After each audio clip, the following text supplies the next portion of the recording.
ವಿಚಾರ ಮಾಡಿ ತಿಳ್ಕೊಳ್ಳೋದ್ರ ಅಲ್ಲ, ಇದು ಶ್ರುತಿಯ ಮಾತುಗಳಿಂದಾನೇ ನಾವು ತಿಳ್ಕೊಳ್ಬೇಕು. ಹಾಗಾಗಿ ಆ ಶ್ರುತಿಯ ಮಾತುಗಳಿಂದ ಶಾಸ್ತ್ರಗಳಿಂದ ತಿಳಿದುಕೊಂಡಂಥವರು ಇನ್ನು ಇದಕ್ಕೆ ಬೇರೆ ಯಾವುದೂ ಇಲ್ಲ ದಾರಿ ಅನ್ನೋದನ್ನ ಅರಿತಂಥವರಾಗಿ ಎಲ್ಲ ವೇದದಲ್ಲಿ ಹೇಳಿರುವ ಕರ್ಮಗಳಿಗೂ ಸಹ ಕೊನೆ ಅನ್ನೋದು ಎಲ್ಲಾಗುತ್ತೆ, ಎಲ್ಲಿ ಸಮರ್ಪಣೆ ಮಾಡುವಂತದ್ದು ಅಂದ್ರೆ ನಿನ್ನಲ್ಲಿ, ನಿನ್ನ ಪಾದ. ಅದು ಇನ್ನೇನು ಪುನರ್ಜನ್ಮವನ್ನ ನಿವಾರಣೆ ಮಾಡುವಂತ ಅಂತಹ ನಿನ್ನ ಪಾದವನ್ನೇ ಅಂದ್ರೆ ಕಷ್ಟದ ದಾರಿ ಬೇಡ ಅಂದ್ರೆ ತುಂಬಾ ಎಲ್ಲರಿಗೂ ಸಹ ಆ ರೀತಿಯ ಆಶ್ರಮವನ್ನು ತೆಗೆದುಕೊಂಡು ಆತ್ಮಸ್ವರೂಪ ತಿಳ್ಕೊಂಡು ತುಂಬಾ ಕಷ್ಟ ಅಂತ ಭಾವಿಸಿದವರು ನಿನ್ನ ಪಾದ ಸೇವೆಯೇ ಉತ್ತಮ ಮಾರ್ಗ ಅಂತ ನಂಬಿ ಬಿಟ್ಟಿದ್ದಾರೆ. ಯಾಕೆ ಅಂದ್ರೆ ನಿನ್ನ ಆತ್ಮತತ್ವವನ್ನ ತಿಳಿಯೋದು ಬಹಳ ಕಷ್ಟ. ಅದಕ್ಕೋಸ್ಕರ ನೀನೇನ್ ಮಾಡ್ತೀಯ, ನಿನ್ನ ಸ್ವರೂಪವನ್ನ ತಿಳಿಸ್ಕೊಡೋದಕ್ಕೋಸ್ಕರ ಅನೇಕ ರೀತಿಯ ಅವತಾರಗಳನ್ನ ಮಾಡ್ತೀಯ. ಹಾಗೆ ನೀನು ಯಾವ ಅವತಾರ ಮಾಡ್ತೀಯೋ ಅದರಲ್ಲಿ ನೀನು ಮಾಡುವಂತಹ ಕಾರ್ಯಗಳನ್ನ ಮಹಿಮೆಗಳನ್ನ ಎಲ್ಲ ಹೇಳ್ತಾ ಅದು ಒಂದು ದೊಡ್ಡ ಮಹಾಸಾಗರದ ಹಾಗೆ ಆಗ್ಬಿಟ್ಟಿದೆ. ಅಷ್ಟು ನೀನು ಭಕ್ತರ ಮೇಲೆ ಅನುಗ್ರಹ ಇಟ್ಟು ಎಲ್ಲರೂ ಸಹ ತನ್ನ ಸ್ವರೂಪವನ್ನು ತಿಳ್ಕೊಳ್ಳಿ ಅನ್ನೋ ಉದ್ದೇಶದಿಂದ ಅನೇಕ ಅವತಾರಗಳನ್ನ ಮಾಡ್ತೀಯ. ಹಾಗೆ ನೀನು ಮಾಡಿದಂತಹ ಅವತಾರಗಳಲ್ಲಿ ನೀನು ಮಾಡಿದಂತಹ ಕಾರ್ಯಗಳನ್ನ ಹೇಳ್ತಾ ಆನಂದದ ಸಾಗರದಲ್ಲಿ ಮುಳುಗಿ ಹೋಗ್ತಾರೆ ಮಹಾತ್ಮರು. ಮುಳುಗಿ ಹೋಗಿ ಅಲ್ಲಿ ತಮ್ಮ ವೃತ್ತಿಗೆ ಆದಂತಹ ಆಯಾಸವನ್ನ ಪರಿಹಾರ ಮಾಡ್ಕೊಳ್ತಾರೆ. ಹಾಗೆ ನಿನ್ನನ್ನೇ ಆರಾಧಿಸ್ತಾ ಬಂದ ಹಾಗೆ ಏನಾಗ್ಬಿಡುತ್ತೆ ಅಂದ್ರೆ ನಿನ್ನಲ್ಲಿ ಭಕ್ತಿ ಅನ್ನೋದು ಸಂಪೂರ್ಣವಾಗಿ ನೆಲೆಗೊಂಡು ಬಿಡುತ್ತೆ. ಆಗ ಆ ಭಕ್ತಿಯನ್ನು ಬಿಟ್ಟು ಇನ್ನೇನು ಬೇಡ ಎನ್ನುವಂತಹ ಭಾವವನ್ನು ಹೊಂದಿಬಿಡುತ್ತಾರೆ. ಯಾಕೆಂದ್ರೆ ಅದರ ಸಂಸ್ಕಾರ ಆಗಿ ಇದೇ ನಮ್ಗೆ ಪರಮಾನಂದ ಎನ್ನುವ ಭಾವ ಬಂದ ತಕ್ಷಣ ಮೋಕ್ಷವೂ ಸಹ ಬೇಡ ಅಂತ ಭಾವಿಸಿ ಅವರು ನಿನ್ನ ಪಾದಗಳಲ್ಲಿಯೇ, ನಿನ್ನ ಪಾದಗಳೆಂಬ ಕಮಲದಲ್ಲಿ, ಹಂಸಗಳು ಕಮಲದಲ್ಲಿ ಆಟ ಆಡುತ್ತೆ ಅಂತ ವಿಹಾರ ಮಾಡುತ್ತೆ ಅಂತ ಪ್ರಸಿದ್ಧಿ. ಹಾಗಾಗಿ ನಿನ್ನ ಪಾದ ಕಮಲದಲ್ಲಿಯೇ ರಮಿಸುವಂತಹ ಹಂಸಗಳ ಹಾಗಿರುವಂತಹವರು ನಿನ್ನ ಭಕ್ತರು. ಅವರು ತಮ್ಮ ಗೃಹ ಸುಖವನ್ನು ಸಹ ತ್ಯಾಗ ಮಾಡಿಬಿಡುತ್ತಾರೆ. ಯಾಕೆಂದ್ರೆ ಪರಮ ಸುಖ ಸಿಕ್ಕಿದ ಮೇಲೆ ಉಳಿದದ್ದೆಲ್ಲವೂ ಸಹ ಗೌಣ ಕ್ಷಣಿಕ ಅಂತ ಅನ್ಸುತ್ತೆ. ಮತ್ತೆ ಈ ನಮ್ಮ ದೇಹ ನಿನ್ನ ಸೇವೆಗೆ ಅನುಕೂಲವಾಗಿಯೇ ನಿರ್ಮಾಣವಾಗಿದೆ. ಆ ದೇಹ ಮನುಷ್ಯನಿಗೆ ಆತ್ಮದ ಹಾಗೆ, ಗೆಳೆಯನ ಹಾಗೆ, ಪ್ರೀತಿ ಪಾತ್ರನ ಹಾಗೆ ಆತ ಹೇಗೆ ಇಷ್ಟಪಡ್ತಾನೋ ಆ ರೀತಿಯಾಗಿ ಅದು ನಡೆಯೋದಕ್ಕೆ ಸಿದ್ಧವಾಗಿದೆ. ಅಷ್ಟೇ ಅಲ್ಲ, ಆ ಸಂದರ್ಭದಲ್ಲಿ ನೀನು ಸಹ, ಯಾಕೆಂದ್ರೆ ಅವ್ರ ಆತ್ಮ ನೀನೇ ಆಗ್ತದಿಂದ ಅವ್ರ ಜೊತೆ ನೀನು ಸೇರ್ಕೊಳ್ಬೇಕು ಅಂತಾನೇ ಇಷ್ಟಪಡ್ತೀಯ. ಅದಕ್ಕೋಸ್ಕರ ನೀನು ಸಹ ತಹತಃ ಅಂತ, ಆ ತಹಿಸೋದು ಅಂತ ಕನ್ನಡದಲ್ಲಿ ಬಂದಿದೆ. ಅಂದ್ರೆ ಯಾವಾಗ ಅದ್ರ ಜೊತೆ ಸೇರ್ತೀನೋ ಎನ್ನುವಂತಹ ಭಾವವನ್ನ ನೀನು ಸಹ ವ್ಯಕ್ತಪಡಿಸ್ತೀನಿ. ಅಂತಹ ನಿನ್ನನ್ನ ಪಡೆಯೋದಕ್ಕೆ ಲೋಕದಲ್ಲಿ ಬೇಕಾದಷ್ಟು ಸಾಮಗ್ರಿಗಳು ಇದೆ. ಆದರೆ ಮಾನವರು ನಿನ್ನನ್ನ ಭಜಿಸದೆ ಈ ದೇಹಾದಿಗಳ ಬಗ್ಗೆನೇ ಗಮನ ಕೊಡ್ತಾ ಅದನ್ನೇ ಮುಖ್ಯ ಅಂತ ತಿಳಿದುಕೊಂಡು ಅದನ್ನ ಪೋಷಣೆ ಮಾಡ್ಕೊಳ್ತಲೇ ಇರ್ತಾರೆ. ನಿಜವಾದ ದೇಹವನ್ನ ಆ ರೀತಿಯಾಗಿ ನಡೆಸುವಂತಹ ಆತ್ಮವನ್ನ ಮರೆತು ಬಿಟ್ಟು ಆತ್ಮಘಾತ ಮುಕ್ಕೋತಾ ಇದ್ದಾರೆ. ಹಾಗಾಗಿ ಈ ದೇಹದ ಭೋಗ ವಾಸನೆಗೆ ಒಳಗಾಗಿ ಅದೇ ಪರಮಾರ್ಥ ಅಂತ ಭಾವಿಸಿ ಹಾಗೆ ಮಾಡ್ತಾ ಏನಾಗುತ್ತೆ, ಮತ್ತೆ ಇದೇ ಭಯಂಕರವಾದ ಸಂಸಾರದಲ್ಲಿ ಹೊರಳಾಡ್ತಾರೆ. ಮತ್ತೆ ನಿನ್ನನ್ನು ಸೇರೋದು ಎಲ್ಲರಿಗೂ ಸಹ ಸುಲಭ, ಎಲ್ಲರಿಗೂ ಸುಲಭ. ಕೆಲವರು ಹೇಗೆ ನಿನ್ನನ್ನು ಸೇರ್ತಾರೆ, ತಮ್ಮ ವಾಯು ಮನಸ್ಸು ಇಂದ್ರಿಯಗಳನ್ನ ನಿಗ್ರಹಣ ಮಾಡಿ ದೃಢವಾಗಿ ಯೋಗವನ್ನ ಆಚರಿಸಿ, ಅಂದ್ರೆ ತನ್ನ ಮನಸ್ಸನ್ನು ನಿನ್ನಲ್ಲಿ ನೆಲೆಗೊಳಿಸಿ ಮುನಿಗಳು ಅತ್ಯಂತ ಕಷ್ಟದಿಂದ ಯಾವ ತತ್ವವನ್ನ ತಮ್ಮ ಹೃದಯದಲ್ಲಿ ಧ್ಯಾನ ಮಾಡ್ತಾರೋ ಆ ತತ್ವವನ್ನೇ ವೈರಿಗಳೂ ಸಹ ಮಾಡ್ತಾರೆ. ನಿನ್ನ ಸ್ಮರಣೆಯನ್ನೇ ಮಾಡ್ತಾ ವೈರಿಯಾದ್ರೂ ಸಹ ನೀನು ಅವರನ್ನ ನಮ್ಮವನಲ್ಲ ಅಂತ ನೀನು ಭಾವಿಸಲ್ಲ, ಅವ್ರನ್ನು ನಿಮ್ಮನ್ನು ಸೇರಿಸ್ಕೊಳ್ತೀಯ. ಯಾಕೆಂದ್ರೆ ನಿನ್ನ ನಿರಂತರ ಸ್ಮರಣೆ ಅವರು ಬರುತ್ತೆ. ಅಷ್ಟೇ ಅಲ್ಲ, ನಿನ್ನ ಸುಂದರವಾದಂತಹ ಭುಜಗಳನ್ನ ಆಲಂಗಿಸಬೇಕು ಅಂತ ಕಾಮಭಾವನೆಯಿಂದ ನಿನ್ನಲ್ಲಿ ಅನುರಕ್ತರಾದಂತಹ ಸ್ತ್ರೀಯರು ಸಹ ಸತತವಾಗಿ ನಿನ್ನನ್ನೇ ಧ್ಯಾನ ಮಾಡ್ತಾ ಇದ್ದಿದ್ರಿಂದ, ನಿನ್ನನ್ನೇ ಯೋಚನೆ ಮಾಡ್ತಿದ್ದ, ಅವರು ಸಹ ನಿನ್ನ ಸ್ವರೂಪದಲ್ಲಿ ಲೀನರಾಗಿಬಿಟ್ರು. ಮತ್ತೆ ನಿನ್ನ ಪಾದಗಳ ಕಮಲಗಳನ್ನ ಹೊತ್ತಿರುವಂತಹ ವೇದದ ಅಭಿಮಾನಿ ದೇವತೆಗಳಾದಂತಹ ನಾವು ಶ್ರುತಿ ದೇವತೆಗಳು ನಾವಾದ್ರೂ ನಿನ್ನ ಅಪರಿಚ್ಛಿನ್ನ ಬ್ರಹ್ಮ ಅಂತ ತಿಳಿದುಕೊಂಡು ಇಟ್ಕೊಂಡು ಜ್ಞಾನದ ಮೂಲಕ ನಿನ್ನನ್ನ ಸೇರಿದ್ರಿ. ಯಾಕೆಂದ್ರೆ ನಿನಗೆ ಎಲ್ಲರೂ ಸಹ ಸಮಾನತೆ. ಉಪಾಸನೆ, ವೈರ, ಕಾಮ, ಜ್ಞಾನ ಪ್ರತಿಯೊಂದು ಸಹ ಭಗವಂತನ ಸ್ಮರಣೆ ಒಂದಲ್ಲ ಒಂದು ರೀತಿಯಲ್ಲಿ ಇದ್ದೇ ಇರುತ್ತೆ. ಆದ್ದರಿಂದ ಆ ಸ್ಮರಣೆಯ ಮಹಿಮೆಯಿಂದಲೇ ಇವರೆಲ್ಲರಿಗೂ ಸಹ ಸದ್ಗತಿ ಉಂಟು. ಮತ್ತೆ ಹೋಗ್ಲಿ, ನಿನ್ನನ್ನ ತಿಳಿದುಕೊಂಡವ್ರು ಯಾರಾದ್ರೂ ಇದ್ದಾರೆ ಅಂದ್ರೆ ತಿಳಿದುಕೊಳ್ಳೋಕೆ ಏನಾಗಿರ್ಬೇಕು, ನಿನಗಿಂತ ಮೊದಲು ಅವರು ಜನಿಸಿರ್ಬೇಕು. ಆದ್ರೆ ಏನಾಗಿದೆ, ನೀನೇ ಎಲ್ಲದಕ್ಕೂ ಮೂಲ. ನಿನಗಿಂತ ಹಿಂದೆ ಯಾರಾದ್ರೂ ಇದ್ರೆ ಅವರು ನೀನು ಹುಟ್ಟಿದ್ದು, ನೀನು ನೀನು ಕಾಣಿಸ್ಕೊಂಡಿದ್ದು ಪ್ರತಿಯೊಂದನ್ನು ಅವರು ಹೇಳಬಲ್ಲರು. ನೀನೇ ಎಲ್ಲದಕ್ಕೂ ಕಾರಣನಾಗಿದೆಯಾ. ಮತ್ತೆ ನಿನ್ನಿಂದಲೇ ಮೊದಲನೆಯ ಶರೀರವನ್ನು ಧರಿಸಿದವನು ಹಿರಣ್ಯಗರ್ಭ, ಆತ ನಿನ್ನಿಂದಲೇ ಹುಟ್ಟಿದವನು.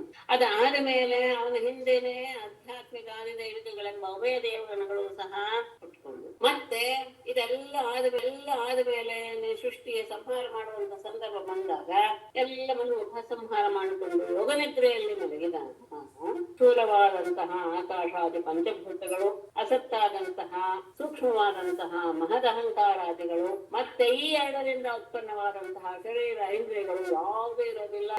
ಅಷ್ಟೇ ಅಲ್ಲ, ಕಾಲವೂ ಇರಲ್ಲ. ಅಷ್ಟೇ ಅಲ್ಲ, ಇದನ್ನೆಲ್ಲ ತಿಳಿಸ್ಕೊಡುವಂತಹ ವೇದಾದಿ ಶಾಸ್ತ್ರವೂ ಸಹ ಇಲ್ಲ. ಯಾಕೆಂದ್ರೆ ಸೃಷ್ಟಿಯಾದ ಮೇಲೆ ಶರೀರಾದಿಗಳಿದ್ರೂ ಸಹ ಅಜ್ಞಾನ ಇದ್ದೇ ಇರುತ್ತೆ. ಶರೀರ ಇದ್ದ ತಕ್ಷಣ ಬರುತ್ತೆ ಜ್ಞಾನ ಅಂದ್ರೆ ಇಲ್ಲ, ಅಜ್ಞಾನ ತೆಗೆದುಕೊಂಡಿರುತ್ತೆ. ಪ್ರಳಯ ಕಾಲದಲ್ಲಿ ಶರೀರಾದಿಗಳೇ ಇರೋದಿಲ್ಲ. ಹೀಗೆ ನಿನ್ನನ್ನ ಅರಿಯೋದಕ್ಕೆ ಏನು ಸಾಧನ ಯಾವುದು ಇಲ್ಲ. ಹಾಗಾಗಿ ಅವನಿಗೆ ಶರಣಾಗೋದೇ ಉತ್ತಮವಾದ ಮೊದಲು. ಇದು ಹೋಗ್ಲಿ, ಶಾಸ್ತ್ರ ಹೇಳುತ್ತಲ್ಲ ಹಾಗೇನಾದ್ರೂ ಮಾಡೋಣ ಅಂತ ಹೇಳಿದ್ರೆ ಒಬ್ಬೊಬ್ರು ಒಂದೊಂದ್ ರೀತಿಯಾಗಿ ಹೇಳ್ತಾ ಇದ್ದಾರಪ್ಪ. ಮೊದಲು ಅಸತ್ತಾಗಿತ್ತು ಈ ಜಗತ್ತಿಗೆ ಬ್ರಹ್ಮಭಾವ ಬಂದು ಉತ್ಪತ್ತಿ ಆಗುತ್ತೆ ಅಂತ, ಮತ್ತೆ ಸತ್ಯವಾಗಿರುವಂತಹ ಅದು ಏಕವಿಂಶತಿ ದುಃಖ ಯಾವುದು ಬ್ರಹ್ಮಭಾವ, ಏಕವಿಂಶತಿ ದುಃಖಾದಿಗಳ ನಾಶ ಆಗುತ್ತೆ ಅಂತ ಅನ್ಯಾಯಕ್ಕೆ ಒಪ್ಕೊಳ್ತಾರೆ. ಇದ್ರ ಬಗ್ಗೆ ವಿಷಯ ಹೇಳ್ತೀನಿ. ಆಮೇಲೆ ಸಾಂಖ್ಯಾದಿಗಳು ಆತ್ಮನಲ್ಲಿ ಭೇದವನ್ನ ತೋರಿಸ್ತಾ ಅನೇಕ ಆತ್ಮರಿದ್ದಾರೆ ಅಂತ ಹೇಳ್ತಾರೆ. ಮೀಮಾಂಸಕರು ನಾವು ಮಾಡುವ ಕರ್ಮ ಫಲವೇ ಸತ್ಯ, ಅದೇ ಶಾಶ್ವತ ಅಂತ ಭಾವಿಸ್ತಾರೆ.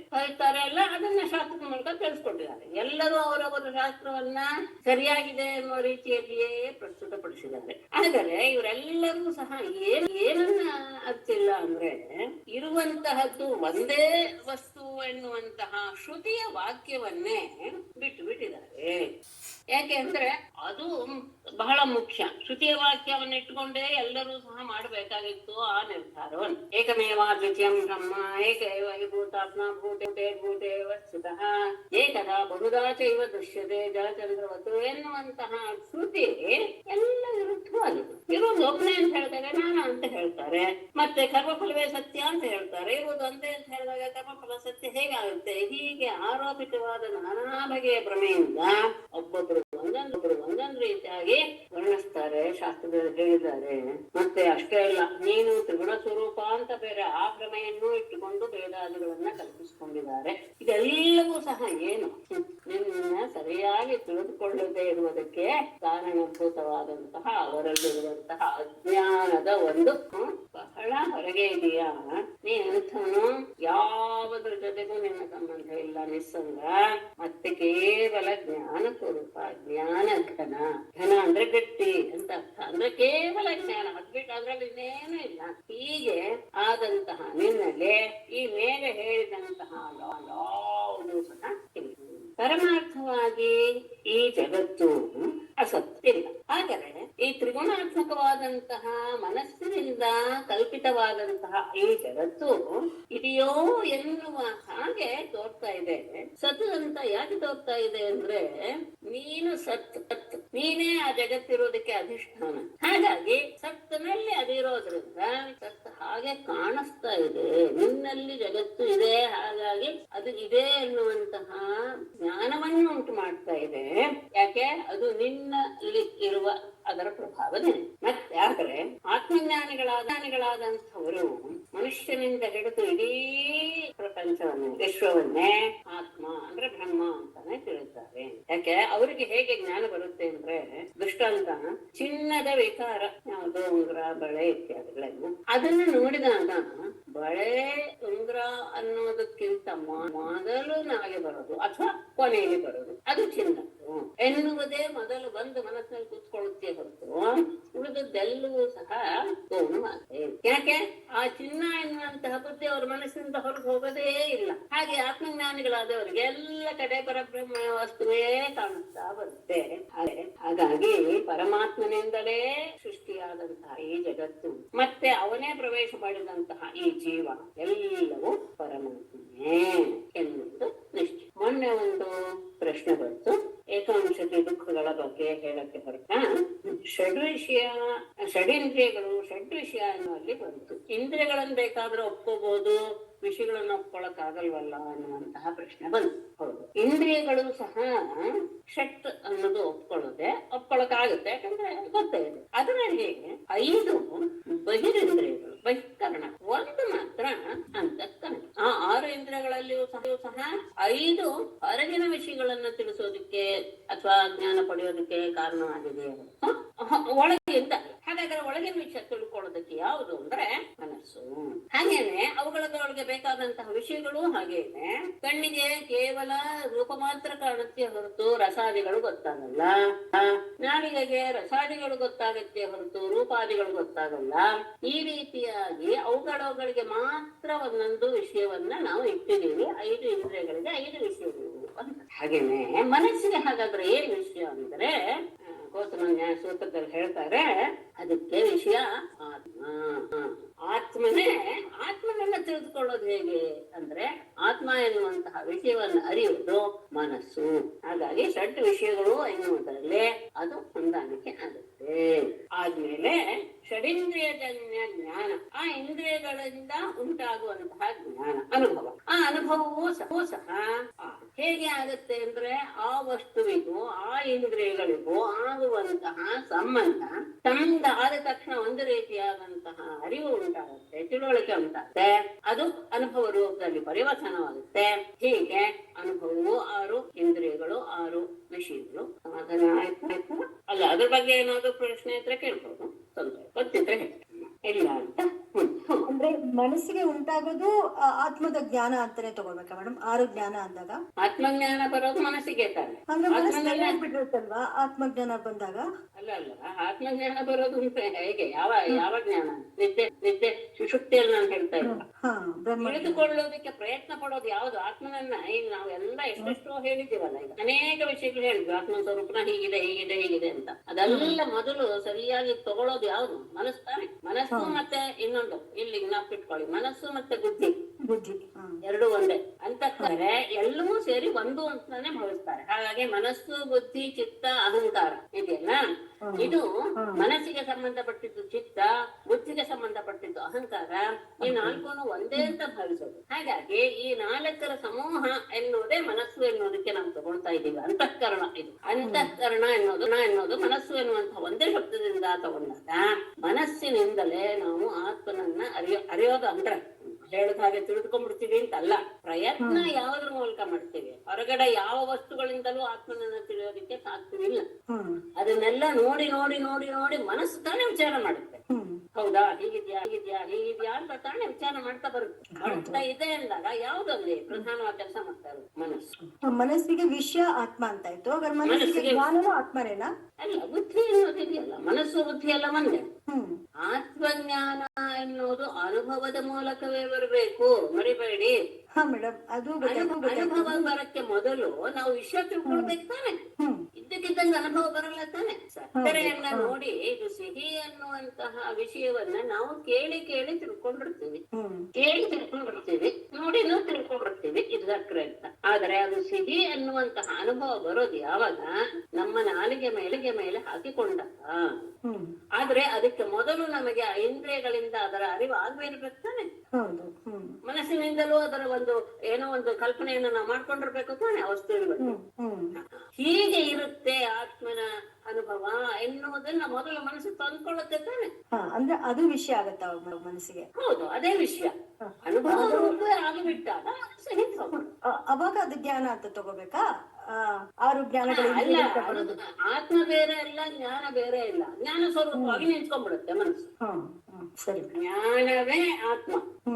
ಸರಿ. ಅದು ಎಲ್ಲೂ ತಗೊಳ್ತಾರೆ, ಸತ್ತು ಚಿತ್ತು ಎಲ್ಲೂ ತಗೊಳ್ತಾರೆ. ಸತ್ತು ಚಿತ್ತು ಆನಂದ ಯಾವಾಗ್ಲೂ ಯಾವಾಗ್ಲೂ ಈ ಮೂರು ಇರ್ಲೇಬೇಕು ಬ್ರಹ್ಮನ ಸ್ವರೂಪಕ್ಕೆ. ಯಾಕೆಂದ್ರೆ ಮೊದಲು ಅದು ಇರ್ಬೇಕು. ಇದ್ರೆ ತಾನೇ ಯಾವ್ದಾದ್ರು ಒಂದು ವಸ್ತುನ ತಿಳ್ಕೊಳಕ್ಕೆ ಅಂತ ನಾವು ಪ್ರಯತ್ನ ಪಡ್ತೇವೆ. ಆಯ್ತು, ಇದೆ ಅಂತ ಇದ್ಮೇಲೆ ಅದೇನಾಗಿರ್ಬೇಕು? ಚೈತನ್ಯವಿರೋದು ಆಗ್ತಿರ್ಬೇಕು ಅಥವಾ ಜ್ಞಾನ ಸ್ವರೂಪ ಆಗಿರ್ಬೇಕು. ಚಿತ್ ಶಬ್ದಕ್ಕೆ ಚೈತನ್ಯ ಮತ್ತು ಜ್ಞಾನ ಎರಡು.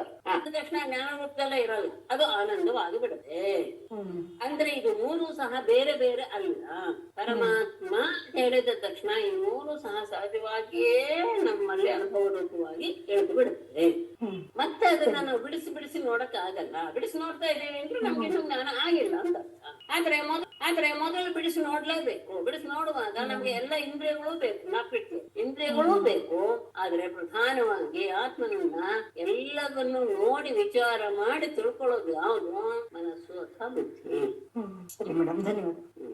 ಅದಾದ್ಮೇಲೆ ಈಗ ಒಂದು ವಿಷಯವನ್ನ ತಗೊಳ್ತಾರೆ. ಇದು ಸ್ವಲ್ಪ ಎಳೆಯುತ್ತೆ, ಏನು ಮಾಡಕ್ಕಾಗಲ್ಲ. ಶ್ರುತಿಗೀತೆ ಸ್ವಲ್ಪ ಕಷ್ಟನೇ, ಆದ್ರೂ ಸ್ವಲ್ಪ ಕಷ್ಟಪಟ್ಟು ಬಿಡಿ. ಅದು ನಿಮ್ಗೆ ತುಂಬಾ ಮುಂದೆ ಯಾವಾಗ್ಲಾದ್ರೂ ನಿಮಗೆ ಅದು ತಿಳ್ಕೊಳ್ಬೇಕು ಅಂತ ಆದಾಗ ಇದೆಲ್ಲವೂ ನಿಮ್ಗೆ ಸಹಾಯಕವಾಗತ್ತೆ. ಈಗ ಶ್ರುತಿಯ ಮಾತುಗಳು ಏನ್ ಹೇಳುತ್ತೆ ಎಲ್ಲವನ್ನು ತಿಳಿಸ್ಬಿಟ್ಟಿದೆ. ಏನು? ಪರಬ್ರಹ್ಮನ ಸ್ವರೂಪ ಹೀಗಿದೆ. ಹಾಗಾಗಿ ಭಕ್ತಿಯ ಅವಶ್ಯಕತೆ ಇದೆಯೇ ಅಂತ ಪ್ರಶ್ನೆ ಮಾಡಿಕೊಂಡು ಈ ಮುಂದಿನ ಶ್ಲೋಕವನ್ನು ತಗೊಳ್ತಾರೆ. ಏನದಕ್ಕೆ ಬಿಟ್ಟಿಗೆ ಕೊಡ್ತಾರೆ ಅಂದ್ರೆ, ಶ್ರುತಿ ಹೇಳಿದೆ ಏನಂತ? ಸತ್ಯಂ ಜ್ಞಾನಮನಂತಂ ಬ್ರಹ್ಮ ನೇಹನಾನಾಸ್ತಿ ಕಿಂಚನ ಇತ್ಯಾದಿ ಎಲ್ಲವನ್ನೂ ಹೇಳಿದಾಗ ನಾನಾ ಇವ ಪಶ್ಯತಿ ಕೇನ ಭ್ರಾಂತ್ಯ. ಶ್ರುತಿಯ ಈ ಮಾತುಗಳಿಂದ ಭಗವಂತನನ್ನ ಪ್ರತಿಪಾದನೆ ಮಾಡಿದೆಯಲ್ಲ ಶ್ರುತಿ, ಅದಕ್ಕೋಸ್ಕರ ಆ ಜ್ಞಾನವೇ ನಮ್ಗೆ ಸುಲಭ ಅಲ್ವೇ? ಭಕ್ತಿ ಯಾಕೆ ಬೇಕು ಅಂತ ಕೇಳಿದ್ರೆ, ಇಲ್ಲ, ಭಕ್ತಿ ಇಲ್ಲದೆ ಏನೂ ಅನ್ನೇ ಪಡೆದುಕೊಳ್ಳಿ. ಆದ್ರೆ ಭಕ್ತಿ ಅನ್ನೋದು ಇಲ್ಲದೆ ನೀವು ಕೇವಲ ಜ್ಞಾನದಿಂದ ಆತ್ಮನನ್ನ ಅರಿಯೋದಕ್ಕೆ ಸಾಧ್ಯವಿಲ್ಲ. ಆತ್ಮನನ್ನ ಅರಿಯೋದಕ್ಕೆ ಸಾಧ್ಯವಿಲ್ಲ ಅನ್ನೋದಕ್ಕಿಂತ ತವ ಪರಿಯೇಚರಂತ್ಯಖಿಲ ಸತ್ವನಿಕೇತತಯ ತೌತ ಪದಾಕ್ರಮಂತ್ಯ ವಿಗಣಯ್ಯ ಶಿರೋ ನಿವೃತೆ ಪರಿವಯಸೆ ಪಶೂನಿವ ಗಿರಾ ವಿಬುಧಾನ ಪಿತಾನ್ ತ್ವಯಿ ಕೃತ ಸೌಹೃದ ಖಲು ಪುನಂತಿ ನಯೇ ವಿಮುಖಾಃ ಅಖಿಲ ಸತ್ವನಿಕೇತತಯ ಯೇ ತವ ಪರಿಚರಂತಿ ಉತ ಅವಿಗಣಯ್ಯ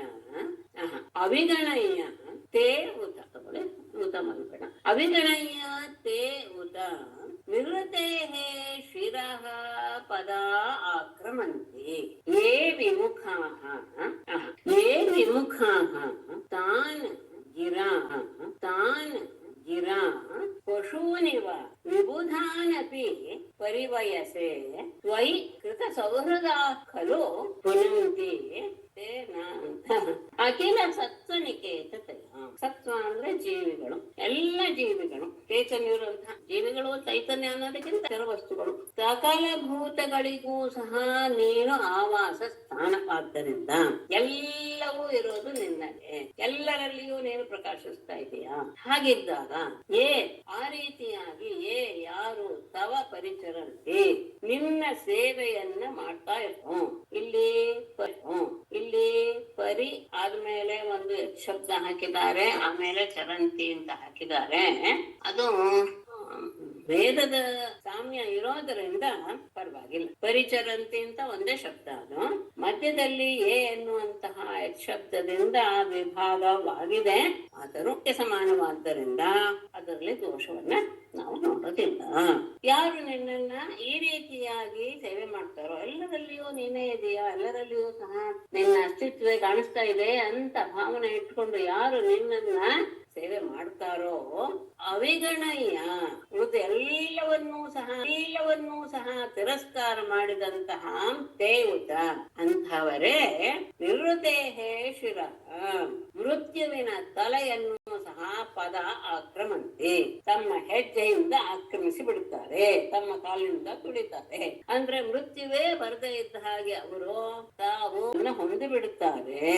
ಅಂದ್ರೆ ಯಾರು ಎಲ್ಲ ಸಕಲ ಭೂತಗಳಿಗೂ ಆವಾಸ ಸ್ಥಾನ ನೀನು ಅಂತ ಭಾವಿಸಿ ಯಾರು ನಿನ್ನ ಪರಿಚರ್ಯೆಯನ್ನು ಮಾಡ್ತಾರೋ ಅವರು ಮೃತ್ಯುವಿನ ತಲೆಯನ್ನೂ ಸಹ ಲೆಕ್ಕಿಸದೆ ಕಾಲಿನಿಂದ ತುಳಿದು ಬಿಡುತ್ತಾರೆ. ಅಂದ್ರೆ ತಮಗೆ ಮರಣದ ಭಯವೇ ಇಲ್ಲದೆ ಮೋಕ್ಷವನ್ನು ಹೊಂದಿಬಿಡುತ್ತಾರೆ, ಮುಕ್ತರಾಗ್ತಾರೆ. ಏ ವಿಮುಖ, ಹೀಗೆ ಇಟ್ಕೊಂಡು ನಾನು ಅರ್ಥ ಹೇಳಿದೆ ಅನ್ವಯ, ಅದನ್ನ ಇಟ್ಕೊಂಡು ನಾನು ಮುಂದುವರಿಸ್ತೇನೆ. ಏ ವಿಮುಖ, ಯಾರು ನಿನ್ನಿಂದ ವಿಮುಖರಾಗಿ ಬಿಟ್ಟಿರುತ್ತಾರೋ, ಅಂದ್ರೆ ನಿನ್ನಲ್ಲಿ ಯಾರು ಭಕ್ತಿ ಶ್ರದ್ಧೆಯನ್ನು ಇಟ್ಟು ನಿನ್ನ ಸೇವೆಯನ್ನು ಮಾಡೋದಿಲ್ವೋ ಅವರನ್ನ ನೀನೇನ್ ಮಾಡ್ತೀಯಾ, ಗಿರಾ ನಿನ್ನ ವೇದದ ವಾಣಿಯಿಂದ, ವಾಗ್ರೂಪವಾದಂತಹ ವೇದದಿಂದ ನೀನು ಪಶೂನಿವ, ಪಶುಗಳು ಎನ್ನುವ ರೀತಿಯಲ್ಲಿ ವಿಬುಧಾನಪಿ ಗಮನಿಸ್ಬೇಕು. ದೇವತೆಗಳನ್ನೂ ಸಹ ಅಥವಾ ಪಂಡಿತರಾದವರನ್ನೂ ಸಹ, ಇವರು ದೇವತೆಗಳಿಗೆ ಮೋಕ್ಷ ಇಲ್ಲ ಹಾಗಾಗಿ ಬೇಡ, ಪಂಡಿತರನ್ನೇ ತಗೊಳ್ಳೋಣ ಉದಾಹರಣೆ. ಪಂಡಿತರನ್ನೂ ಸಹ ಪರಿವಯಸೆ ನೀನು ಬಂಧಿಸಿ ಬಿಡ್ತೀಯಾ. ಅವರು ಯಾವುದನ್ನೂ ಸಹ ಪವಿತ್ರಗೊಳಿಸೋದಿಲ್ಲ. ಅದನ್ನ ಕೊನೆಯಲ್ಲೇ ತಗೊಳ್ತೀನಿ. ತ್ವಯಿ ಕೃತ ಸೌಹೃದ ಪುನಂತಿ. ಆದರೆ ನಿನ್ನಲ್ಲಿ ಯಾರು ಪ್ರೇಮವನ್ನ ಇಡ್ತಾರೋ ಅವರು ಇಲ್ಲಿ ತಗೊಳ್ತಾರೆ ಪುನಂತಿ ಎನ್ನುವುದಕ್ಕೆ ಪವಯಂತಿ ಎನ್ನುವ ಪವಿತ್ರಯಂತಿ ಎನ್ನುವ ಅರ್ಥ ಮಾಡ್ತಾ ಇದ್ದಾರೆ.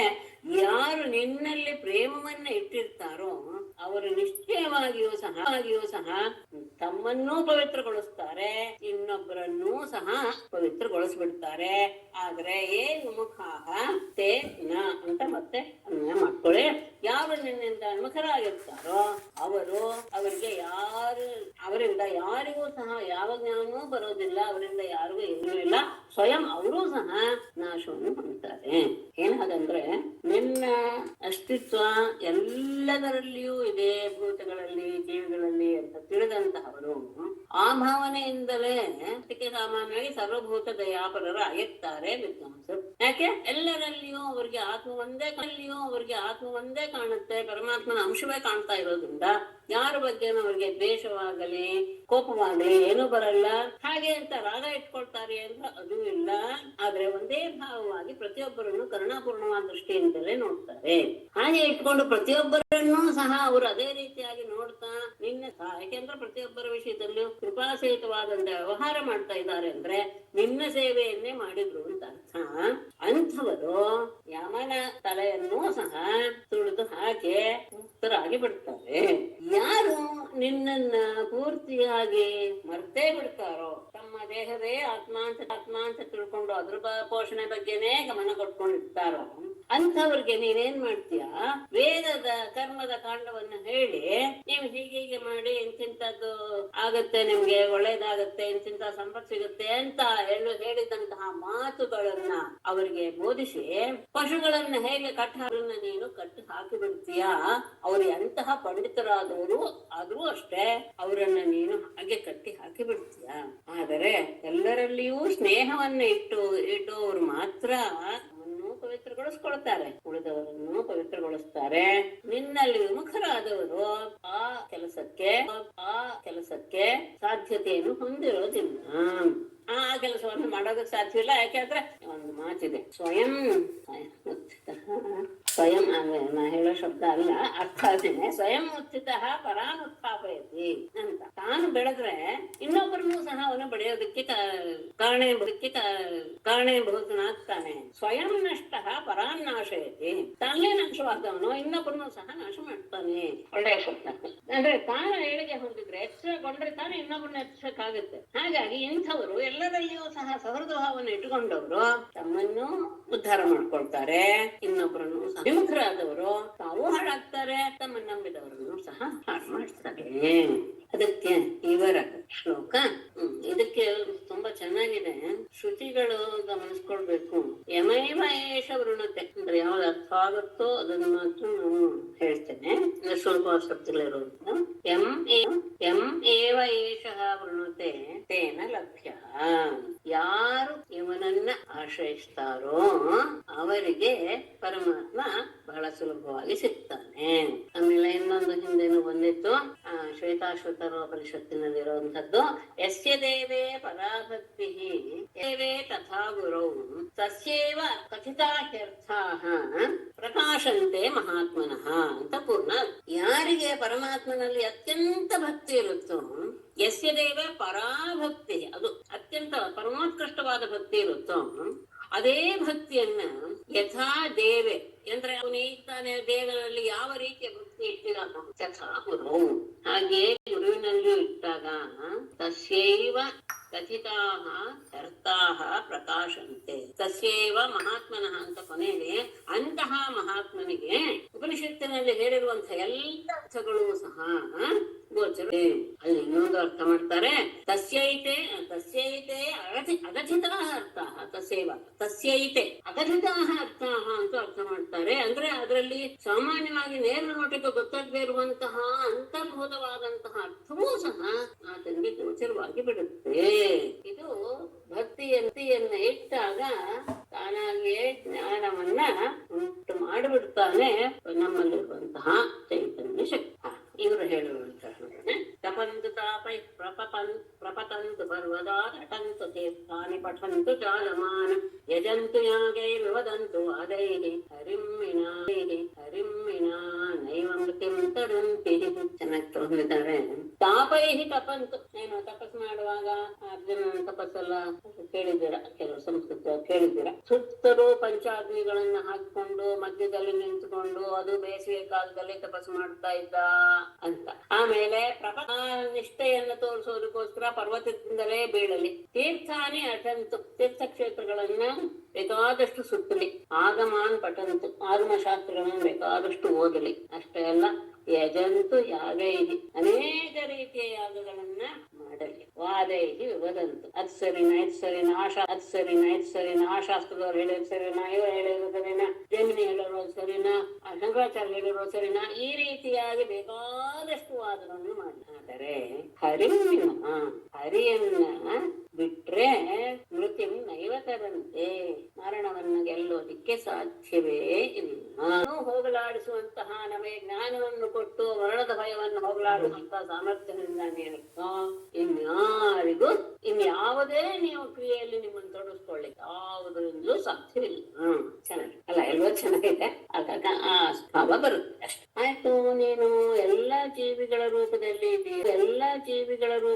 ಇದೀಯಾ, ಅಲ್ಲೇ ವಾಸ ಮಾಡ್ತಾ ಇದೀಯಾ, ಅಂತಹ ನಿನ್ನನ್ನು ಆರಾಧಿಸ್ತಾರೆ ಅಂತ ಹೇಳಿದಾಗ ನಿನಗೂ ಸಹ ಇಂದ್ರಿಯಗಳನ್ನೆಲ್ಲ ಹೊಂದುವಂತಹ ಸಂದರ್ಭ ಬಂತಲ್ವೇ? ಅಂದ್ರೆ ಅವರನ್ನು ಆರಾಧಿಸ್ತಾರೆ ಅಂದ್ರೆ ಆ ಇಂದ್ರಿಯಗಳಿಂದಲೇ ನಿನಗೂ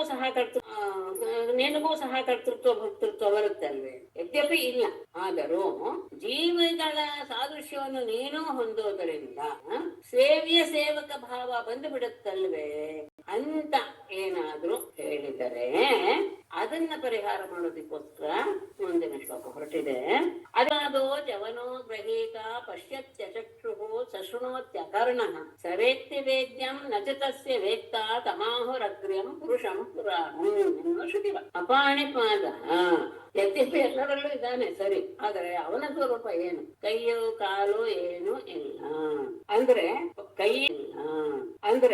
ಕೈ ಕಾಲು ಇಲ್ಲದಿದ್ದರೂ ಸಹ ಅವನು ಪಾದದಿಂದ ಮಾಡುವ ಕೆಲಸವನ್ನೂ ಮಾಡ್ತಾನೆ, ಓಡ್ ಹೋಗ್ತಾನೆ. ಅಷ್ಟೇ ಅಲ್ಲ, ಕೈಯಿಂದ ಮಾಡುವಂತಹ ಹಿಡಿಯುವಿಕೆ ಎನ್ನುವಂತಹ ಕೆಲಸವನ್ನು ಸಹ ಮಾಡ್ತಾನೆ. ಅಪಾಣಿಪಾದ ಜವನಃ ಗ್ರಹೀತ ಅಚಕ್ಷು ಪಶ್ಯತಿ ಅಕರ್ಣಃ ಶೃಣೋತಿ. ಕಣ್ಣಿಲ್ತಿದ್ರು ಎಲ್ಲ ಯಾವ್ದಾವ್ದನ್ನು ತಿಳ್ಕೊಳ್ಬೇಕು ಎಲ್ಲವನ್ನೂ ತಿಳ್ಕೊಳ್ತಾನೆ. ಅವನಿಗೆ ತಿಳಿಸ್ಕೊಡೋರು ಅಂತ ಯಾರು ಇಲ್ಲ. ಅವರನ್ನ ಏನಂತ ಕರಿತೀವಿ? ತಮ್ ಆಹು ಅಗ್ರ್ಯಂ ಪುರಾಣಂ ಪುರುಷಂ. ಅವನನ್ನೇ ಎಲ್ಲದಕ್ಕೂ ಮೂಲ ಕಾರಣ, ಪುರಾಣ ಪುರುಷ ಅಂತ ಹೇಳ್ತಾರೆ ಅನ್ನುವುದು ಶ್ರುತಿಯ. ಅದನ್ನ ಈ ಶ್ಲೋಕದಲ್ಲಿ ತಿಳಿಸ್ಕೊಟ್ಟಿದೆ. ಯದ್ಯಪಿ ನಿನಗೆ ಇಂದ್ರಿಯಾದಿಗಳು ಇಲ್ಲ, ಆದರೆ ಗಮನಿಸಿ, ನಾನು ಈ ಮಾತನ್ನ ಸುಮಾರು ಸತಿ ಹೇಳಿದ್ದೀನಿ. ನಮ್ಮ ಇಂದ್ರಿಯಗಳೆಲ್ಲವೂ ಕೆಲಸ ಮಾಡ್ತಾ ಇರೋದು ಅವನಿಂದ. ನಾನು ಮಾತಾಡ್ತಾ ಇದ್ದೀನಿ, ನೋಡ್ತಾ ಇದ್ದೀನಿ, ಕೇಳ್ತಾ ಇದ್ದೀನಿ ಅಂದ್ರೆ ಪ್ರತಿಯೊಂದು ಸಹ ನಮ್ಮಲ್ಲಿರುವ ಚೈತನ್ಯ ಶಕ್ತಿಯ ಪ್ರಭಾವದಿಂದಲೇ. ಹಾಗಾಗಿ ಅವನಿಗೆ ಕೀಳ್ಬೀದಿಯ ತ್ವಮಕರ್ಣ ಸ್ವರಾಡಖಿಲರಕಾರಕ ಶಕ್ತಿಧರಃ ತವ ಬಲಿಮದ್ವಹಂತಿ ಮದಂತಜಯಾನಿ ಮಿಷಾ ಅಜಯಾನಿ ಮಿಷಾಃ ವರ್ಷಭುಜೋ ಅಖಿಲ ಕ್ಷಿತಿಪತೇರಿವ ವಿಶ್ವಸುಜಃ ವಿದಧತಿ ಯತ್ರ ಯೇ ತ್ವಧಿಕೃತಾಃ ಭವತಶ್ಚಕಿತಾಃ. ಅಕರ್ಣಃ ಅಖಿಲ ಕಾರಕ ಶಕ್ತಿಧರಃ ತ್ವಂ ಸ್ವರಾಟ್ ಅಜಯ ತವ ಬಲಿಂ ಉದ್ವಹಂತಿ ಅನಿಮಿಷಾಃ ವಿಶ್ವಸೃಜಃ ಸಮದಂತಿ ವರ್ಷಭುಜಃ ಅಖಿಲ ಕ್ಷಿತಿಪತೇಃ ಇವ ಯತ್ರ ಏತು ಅಧಿಕೃತಾಃ ಭವತಃ ಚಕಿತಾಃ ವಿದಧತಿ. ಅಕರಣ, ಕರಣ ಅಂದ್ರೆ ಇಂದ್ರಿಯಗಳು.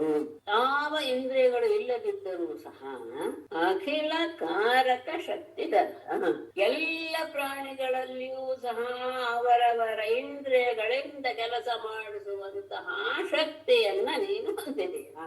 ಈಗ ಹೇಳಿದ್ನಲ್ಲ, ನಾನ್ ಮಾತಾಡ್ತಾ ಇದ್ದೀನಿ, ನಾನ್ ಕೇಳ್ತಾ ಇದ್ದೀನಿ, ಯಾವುದು ಅಲ್ಲ, ಎಲ್ಲೂ ಸಹ ಆ ಇಂದ್ರಿಯಗಳು ಕೆಲಸ ಮಾಡುವ ಹಾಗೆ ನೀನು ಮಾಡ್ತಾ ಇದೀಯಾ. ಆ ಶಕ್ತಿ ಉಳ್ಳಂತಹವನು ನೀನು. ಅಂತಹ ತ್ವಂ ನೀನು ಸ್ವರಾಟ್, ಸ್ವಯಂ ಪ್ರಕಾಶ. ಅದಕ್ಕೆ ಇನ್ನೊಬ್ಬ ನಿನ್ನನ್ನ ತೋರ್ಸೋದಕ್ಕೆ ಇನ್ನೊಬ್ಬರ ಅವಶ್ಯಕತೆ ಇಲ್ಲ.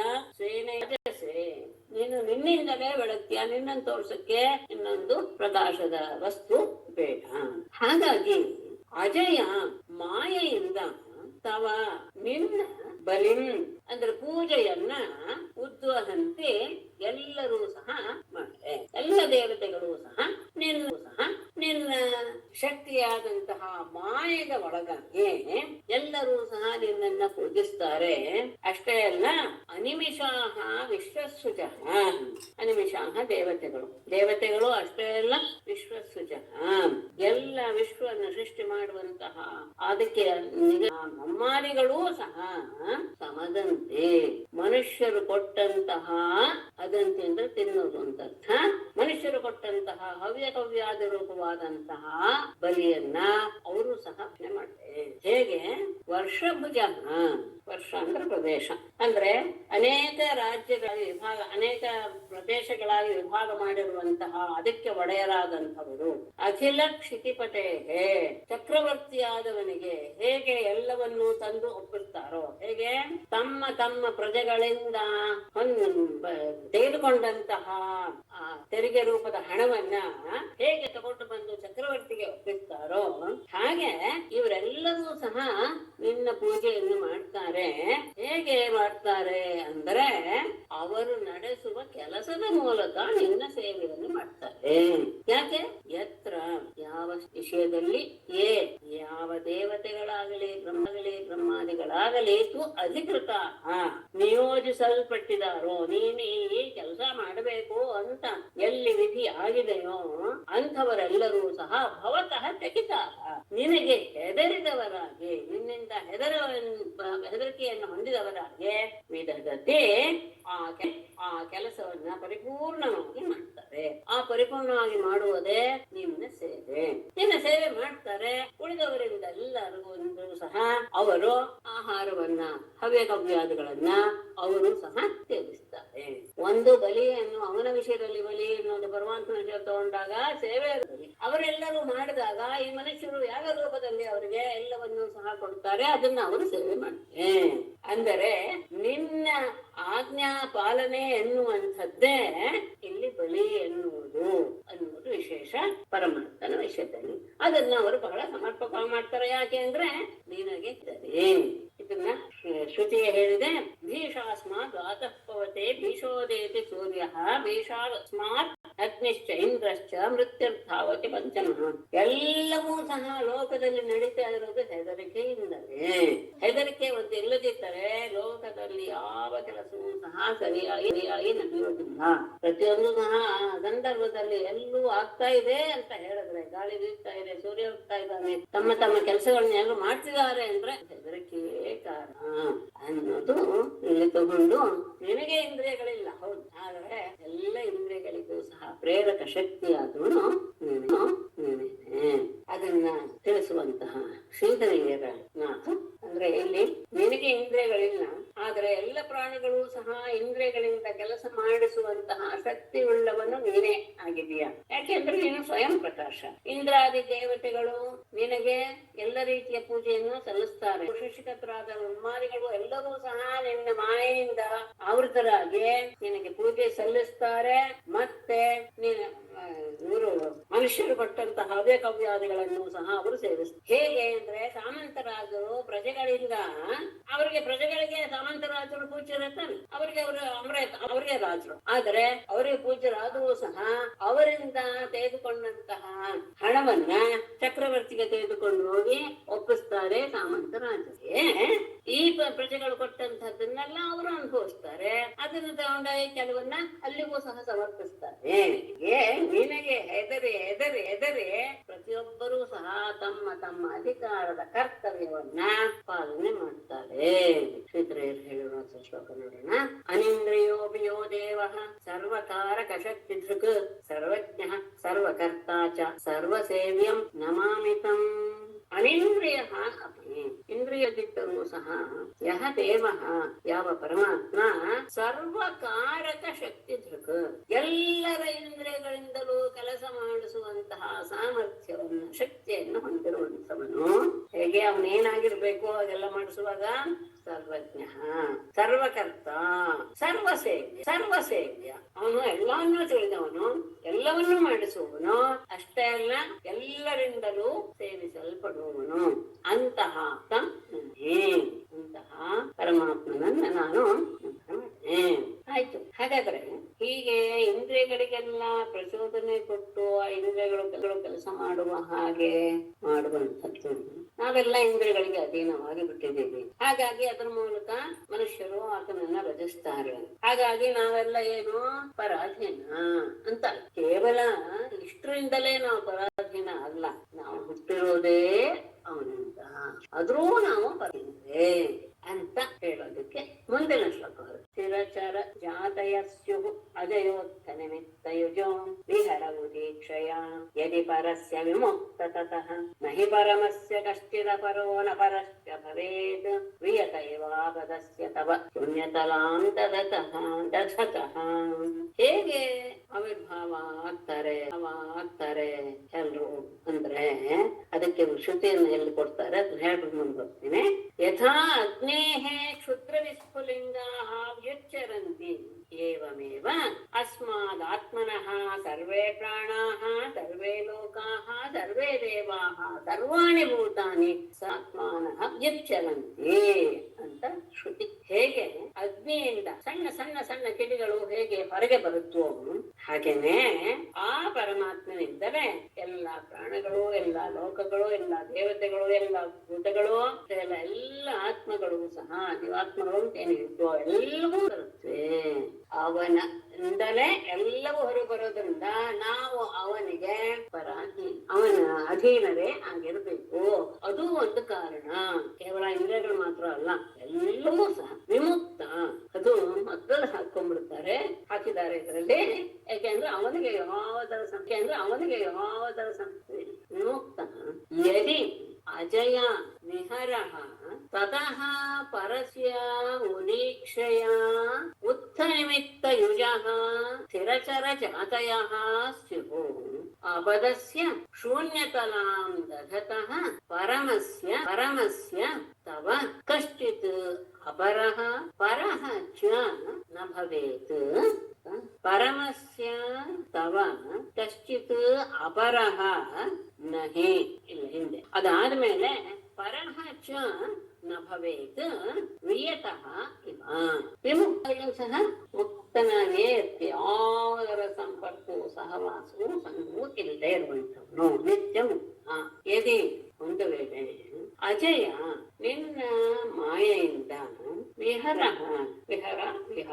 ಎರಡು ಅಂದ್ರೆ ನಿನ್ನ ಲೀಲೆಯಿಂದಾಗಿ ನೀನು ನಿನ್ನ ಆಟ ತತಃ ಪರಸ್ಯ ಆ ಮಾಯ ಮಾಯೆಗಿಂತಲೂ ಸಹ ಅತ್ಯಂತ ದೂರದಲ್ಲಿರುವ ನಿನ್ನ ಮಾಯೆಯಿಂದಲೇ ನೀನು ಕ್ರೀಡೆಯನ್ನ ಆಡ್ತೀಯ, ಅಂದ್ರೆ ಉತ್ಪತ್ತಿ ಇತ್ಯಾದಿ ಎಲ್ಲ ಮಾಡ್ತೀಯ ಅಂದ್ರು. ಆದ್ರೆ ನೀನು ಮಾತ್ರ ಅದಕ್ಕಿಂತ ತುಂಬಾ ದೂರದಲ್ಲಿದ್ಯಾ. ತತಃ ಪರಸ್ಯ ಆದ್ರೆ ಹಾಗಲ್ಲ, ಇದು ಏನ್ ಮಾಡ್ತೀಯ, ಹೇಗೆ ಮಾಡ್ತೀಯ ಇದನ್ನೆಲ್ಲ ಅಂದ್ರೆ ವೀಕ್ಷಯ, ಕೇವಲ ನಿನ್ನ ನೋಡುವಿಕೆಯಿಂದ ಏನಾಗುತ್ತೆ, ಉತ್ತ ನಿಮಿತ್ತ ಯುಜ, ನಿನ್ನ ನೋಡುವಿಕೆಯಿಂದಲೇ ಹೊರಬಂದಂತಹ ಅವರಿಗೆ ಕಾರಣೀಭೂತವಾದಂತಹ ಕರ್ಮಗಳು ಅದರಿಂದ ಕೂಡಿದಂತಹ ಲಿಂಗ ಶರೀರಗಳಿಂದ ಕೂಡಿದವುಗಳಾಗಿ ಸ್ಥಿರ ಚರ ಜಾತಯ ಜಂಗಮ ಸ್ಥಾವರ ರೀತಿಯಾದಂತಹ ಜೀವಿಗಳು ತುಂಬಿಡ್ತಾರೆ.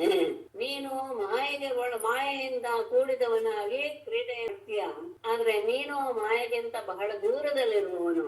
ಹಾಗಾದ್ರೆ ನೀನು ದೂರದಲ್ಲಿದ್ದ ಹೇಗೆ ಸೃಷ್ಟಿ ಮಾಡ್ತೀಯ ಅಂದ್ರೆ ಕೇವಲ ಈ ಕ್ಷಣೆಯಿಂದಲೇ ಅವರು ಹೊರಬರೋದಕ್ಕೆ ಕಾರಣೀಭೂತವಾದಂತಹ ಕರ್ಮಗಳು, ಆ ಕರ್ಮಗಳಿಗೆ ಕಾರಣೀಭೂತವಾದಂತಹ ಲಿಂಗ ಶರೀರಗಳು ಅನ್ನ ಧರಿಸಿ ಎಲ್ಲ ಸ್ಥಾವರ ಜಂಗಮಾದಿಗಳು ಎಲ್ಲ ಯೋನಿಗಳು ಸಹ ಆವಿರ್ಭಾವ ಆಗತ್ತೆ. ಅಲ್ಲ, ಇಲ್ಲಿ ಇನ್ನೊಂದು ಪ್ರಶ್ನೆ ಮಾಡ್ಕೊಳ್ತಾರೆ, ನನ್ನಲ್ಲಿಯೇ ಅವರು ಲೀನವಾಗಿ ಬಿಟ್ಟಿದ್ದಾರೆ ಅಂತಾದಾಗ ಪರಮಾತ್ಮನಲ್ಲಿ ಎಲ್ಲರೂ ಲೀನವಾಗಿ ಬಿಟ್ಟು ತಾನೆ ಪ್ರಳಯ ಕಾಲದಲ್ಲಿ. ಹಾಗಾಗಿ ಹೇಗೆ ಅವರು ಹುಟ್ಕೊಂಡ್ರು ಅಂತ ಹೇಳಿದ್ರೆ ಈ ಕ್ಷಯ ಅಂದ್ರೆ ನೋಡುವಿಕೆಯಿಂದಲೇ. ಅಲ್ಲ, ಅದಕ್ಕೆ ನೀವೇನ್ ಹೇಳಿದ್ರಿ, ಅವರು ಜನ್ಮ ತಾಳೋದು ಯಾಕೆ ಅಂದ್ರೆ ಉತ್ತ ನಿಮಿತ್ತ ಯುಜಃ ಅಂತ ಹೇಳಿದ್ರಿ. ಅವ್ರು ಯಾತಕ್ಕೆ ಈ ಶರೀರವನ್ನು ಧರಿಸುವಂತ ಪರಿಸ್ಥಿತಿ ಬಂತು ಅಂದ್ರೆ ಅವರಿಗೆ ಕರ್ಮಗಳ ಆವಿರ್ಭಾವವಾಯಿತು. ಅಂದ್ರೆ ಅವರು ಮಾಡಿದಂತಹ ಕರ್ಮಗಳಿಂದಲೇ ಅವರಿಗೆ ಆ ರೀತಿಯಾದಂತಹ ಶರೀರಗಳು ಬಂದು ಸ್ಥಿರಜಂಗಮಾದಿ ಜಾತಿಯಲ್ಲಿ ಅವರು ಪ್ರತ್ಯಕ್ಷರಾದರು. ಅಲ್ಲ, ಅದು ಯಾಕೆ ಬೇಕಾಗಿತ್ತು ಅಂತ ಹೇಳಿದ್ರೆ ನಿನ್ನ ಇಚ್ಛೆಯಿಂದಲೇ ಎಲ್ಲರನ್ನು ಸೃಷ್ಟಿ ಮಾಡ್ಬಿಡುವಾಯಿತಲ್ಲ. ಅಂದ್ರೆ ನೀನು ಸೃಷ್ಟಿ ಮಾಡೋದಾದ್ರೆ ಏನಾಗುತ್ತೆ, ಇವರು ಬೇರೆ ಅವರು ಬೇರೆ ಎನ್ನುವಂತಹ ಭೇದವಿಲ್ಲ. ಆವಾಗ ನೀನ್ ಏನ್ ಮಾಡ್ಬೇಕು, ಎಲ್ಲರನ್ನು ಒಂದೇ ರೀತಿಯಾಗಿ ಸೃಷ್ಟಿ ಮಾಡ್ಬೇಕಾಗತ್ತೆ. ಅದು ಸಾಧ್ಯವಿಲ್ಲ, ಯಾಕೆಂದ್ರೆ ಅವರವರ ಕರ್ಮಗಳನ್ನ ಅವರು ಅನುಭವಿಸ್ಲೇಬೇಕು. ನಿನ್ನ ಇಚ್ಛೆಯಿಂದಲೇ ಅವ್ರನ್ನ ಸೃಷ್ಟಿ ಮಾಡಕ್ಕಾಗಲ್ಲ. ಯಾಕೆ ಅಂದರೆ ಅಪದಸ್ಯ, ಅದನ್ನ ಚೆನ್ನಾಗಿ ತಗೊಳ್ತಾರೆ ಇದ್ರೆ ಪರಮಸ್ಯ ಯತಃ, ಅಂತಹ ಪರಮಪುರುಷನಾದಂತಹ ನಿನಗೆ ಕಶ್ಚಿತ್ ಅಪರಹ ನಹಿ, ಒಬ್ಬ ಬೇರೆಯವನು ಅಂತ ಇಲ್ಲ, ತಮ್ಮವನು ಅಂತಿಲ್ಲ, ನಾ ಪರಶ್ಚ ಭವೇತ್, ಇನ್ನೊಬ್ಬ ನನಗೆ ಇಷ್ಟನಾದವನು ಎನ್ನುವಂಥವನು ಆಗೋದಿಲ್ಲ. ಇವನು ನನಗೆ ಹೆಚ್ಚ ಸ್ವಕೀಯ ಇನ್ನು ಪರಕೀಯ ಎನ್ನುವಂಥದ್ದು ಇಲ್ಲ. ಯಾಕೆ ನಿಯತಃ ಆಕಾಶದ ರೀತಿಯಲ್ಲಿ, ಆಕಾಶ ಹೇಗೆ ಯಾವುದಕ್ಕೂ ಸಹ ಸಂಬಂಧ ಪಡೋದಿಲ್ವೋ ಹಾಗೆ ನೀನು ಅಪದಸ್ಯ ಅಂದ್ರೆ ವಾಂಗ್ ಮನಸ್ಸಿಗೆ ಅಗೋಚರನಾದಂಥವನು ನೀನು. ಆದರೆ ಎಲ್ಲರ ಬಗ್ಗೆ ಒಂದೇ ರೀತಿಯಾಗಿ ಶೂನ್ಯತುಲ ಅಂದದ ಎಲ್ಲರಿಗೂ ನೀನು ಒಂದೇ ರೀತಿಯಾದ ಸಮಭಾವವನ್ನು ಹೊಂದಿರುವಂತಹ ನಿನಗೆ ಇವನು ಸ್ವಕೀಯ ಇವನು ಪರಕೀಯ ಅನ್ನುವಂತಹ ಭಾವವೇ ಇರೋದಿಲ್ಲ. ಹಾಗೆ ನಿನ್ನ ಇಚ್ಛೆಗೆ ಅನುಗುಣವಾಗಿ ಸೃಷ್ಟಿ ಮಾಡೋದಕ್ಕೆ ಸಾಧ್ಯವಿಲ್ಲ. ಹಾಗಾಗಿ ಅವರವರ ಕರ್ಮಕ್ಕೆ ಅನುಸಾರವಾಗಿ ಅವರವರ ಸೃಷ್ಟಿ ಅದು ಸಹ ನಿನ್ನಿಂದಲೇ. ಹೇಗೆ ಆಕಾಶದ ಹಾಗೆ, ಆಕಾಶ ಹೇಗೆ ಯಾವುದ್ರ ಜೊತೆಗೂ ಬೆರೆಯೋದಿಲ್ವೋ, ಎಲ್ಲವೂ ಇದೆ ಆಕಾಶದಲ್ಲಿ. ಯಾವುದ್ರ ಸಂಪರ್ಕವೂ ಆಕಾಶಕ್ಕೆ ಇದೆ. ಮಳೆ ಬಂದ್ರೆ ಒದ್ದೆ ಆಗಲ್ಲ, ಬಿಸಿಲು ಬಂದ್ರೆ ತಾಪವಾಗಲ್ಲ, ಏನೇನೂ ಆಗಲ್ಲ. ಅದು ಹಾಗೆ ನಿರ್ಲಿಪ್ತವಾಗಿ ಇರುತ್ತೆ. ಹಾಗೆಯೇ ನೀನು ಸಹ ಹಾಗೆ ಇರೋದ್ರಿಂದ, ಸ್ವಕೀಯ ಪರಕೀಯ ಇಲ್ಲದೆ ಇರೋದ್ರಿಂದ ನಿನ್ನ ಸೃಷ್ಟಿಯಿಂದಲೇ ನಿನ್ನ ಇಚ್ಛೆಯಿಂದಲೇ ಸೃಷ್ಟಿ ಅನ್ನೋದು ಸಾಧ್ಯವಿಲ್ಲ. ಯಾಕೆ ಎಲ್ಲರಲ್ಲಿಯೂ ನೀನು ಸಮನಾಗಿ ಇದೆಯಾ. ನೀನು ನಿತ್ಯ ಮುಕ್ತ, ಮಾಯೆಗೆ ದೂರದಲ್ಲಿದ್ದು ನೀನು ಅಸಂಖ್ಯನಾದಂತಹ. ಆದರೆ ಯಾವುದೋ ಒಂದು ಕ್ಷಣದಲ್ಲಿ ನೀನು ಮಾಯೆಯೊಳಗೆ ಸೇರಿ ಒಂದು ಕ್ರೀಡೆಯನ್ನ ಮಾಡ್ತೀಯ. ಆ ಕ್ರೀಡೆನೇ ಸಾಕು ಅಂದ್ರೆ ಕೇವಲ ನೋಡೋದು ಎನ್ನುವಂತಹ ಕ್ರೀಡೆ ಮಾಡಿದ ತಕ್ಷಣ ಆ ಜೀವರಿಗೆ ನಿಮಿತ್ತಭೂತವಾದಂತಹ ಕರ್ಮಗಳೆಲ್ಲವೂ ಸಹ ಎದ್ದು ನಿಂತು ಸ್ಥಾವರ ಜಂಗಮ ಶರೀರಾದಿಗಳಾಗಿ ಅವರು ಉದ್ಭವಿಸ್ತಾರೆ.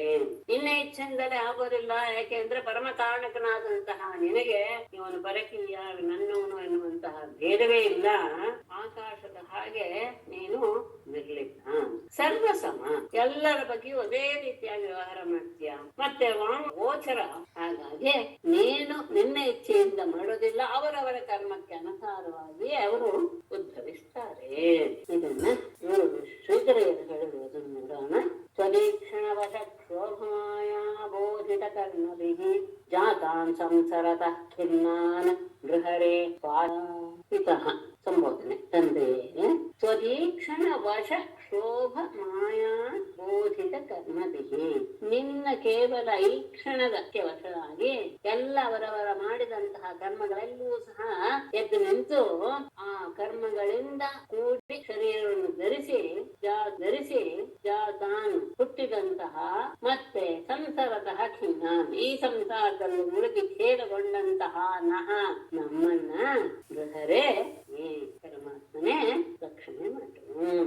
ನಮ್ಮ ಕರ್ಮಗಳಿಗೆ ಅನುಸಾರವಾಗಿಯೇ ನಾವು ಹುಟ್ಕೊಂಡು ಬಂದಿದ್ದೀವಿ, ಮತ್ತೆ ಈ ಸಂಸಾರದಲ್ಲಿ ಮುಳುಗಿ ಒದ್ದಾಡ್ತಾ ಇದ್ದೀವಿ. ಹಾಗೆ ಸ್ಥೂಲಗೊಂಡಂತಹ ನಿಮ್ಮನ್ನ ನೀನು ರಕ್ಷಣೆ ಮಾಡು. ಈಗ ಇನ್ನೊಂದು ಶ್ಲೋಕ ಮಾಡ್ಕೊಳ್ಳೋಕೆ ಏನು ಕಾರಣ ಅನ್ನೋದು ಇದು ತುಂಬಾ ಚೆನ್ನಾಗಿದೆ. ನಿನ್ನಿಂದಲೇ ಎಲ್ಲರೂ ಸಹ ಆವಿರ್ಭಾವರಾಗ್ತಾರೆ. ಅದು ಹೇಗೆ? ಅವಿದ್ಯೆಯಿಂದ, ಅಜ್ಞಾನದಿಂದ ಉಂಟಾದಂಥದ್ದು. ಆ ಉಪಾಧಿಗಳಿಗೆ ಕಾರಣೀಭೂತವಾದವರು, ಉಪಾಧಿಗಳಿಂದ ಕೂಡಿದಂತಹ ಎಲ್ಲರೂ ಸಹ ನಿನ್ನ ಅಂಶವೇ. ಯಾರು? ಹುಟ್ಟಿದಂತಹ ಎಲ್ಲ ಜೀವಿಗಳು ಸಹ ಅವರು ಏನ್ ಮಾಡ್ತಾರೆ? ಈ ಸಂಸಾರದಲ್ಲಿ ಸಿಕ್ಕಿ ಹಾಕಿಕೊಂಡು ನಿನ್ನನ್ನ ಆರಾಧಿಸ್ತಾರೆ ಅಂತ ಆಯ್ತು. ಹಾಗಾದ್ರೆ ಇಲ್ಲಿ ಒಂದು ಪ್ರಶ್ನೆ ಮಾಡ್ಕೊಳ್ತಾರೆ ಇವರು.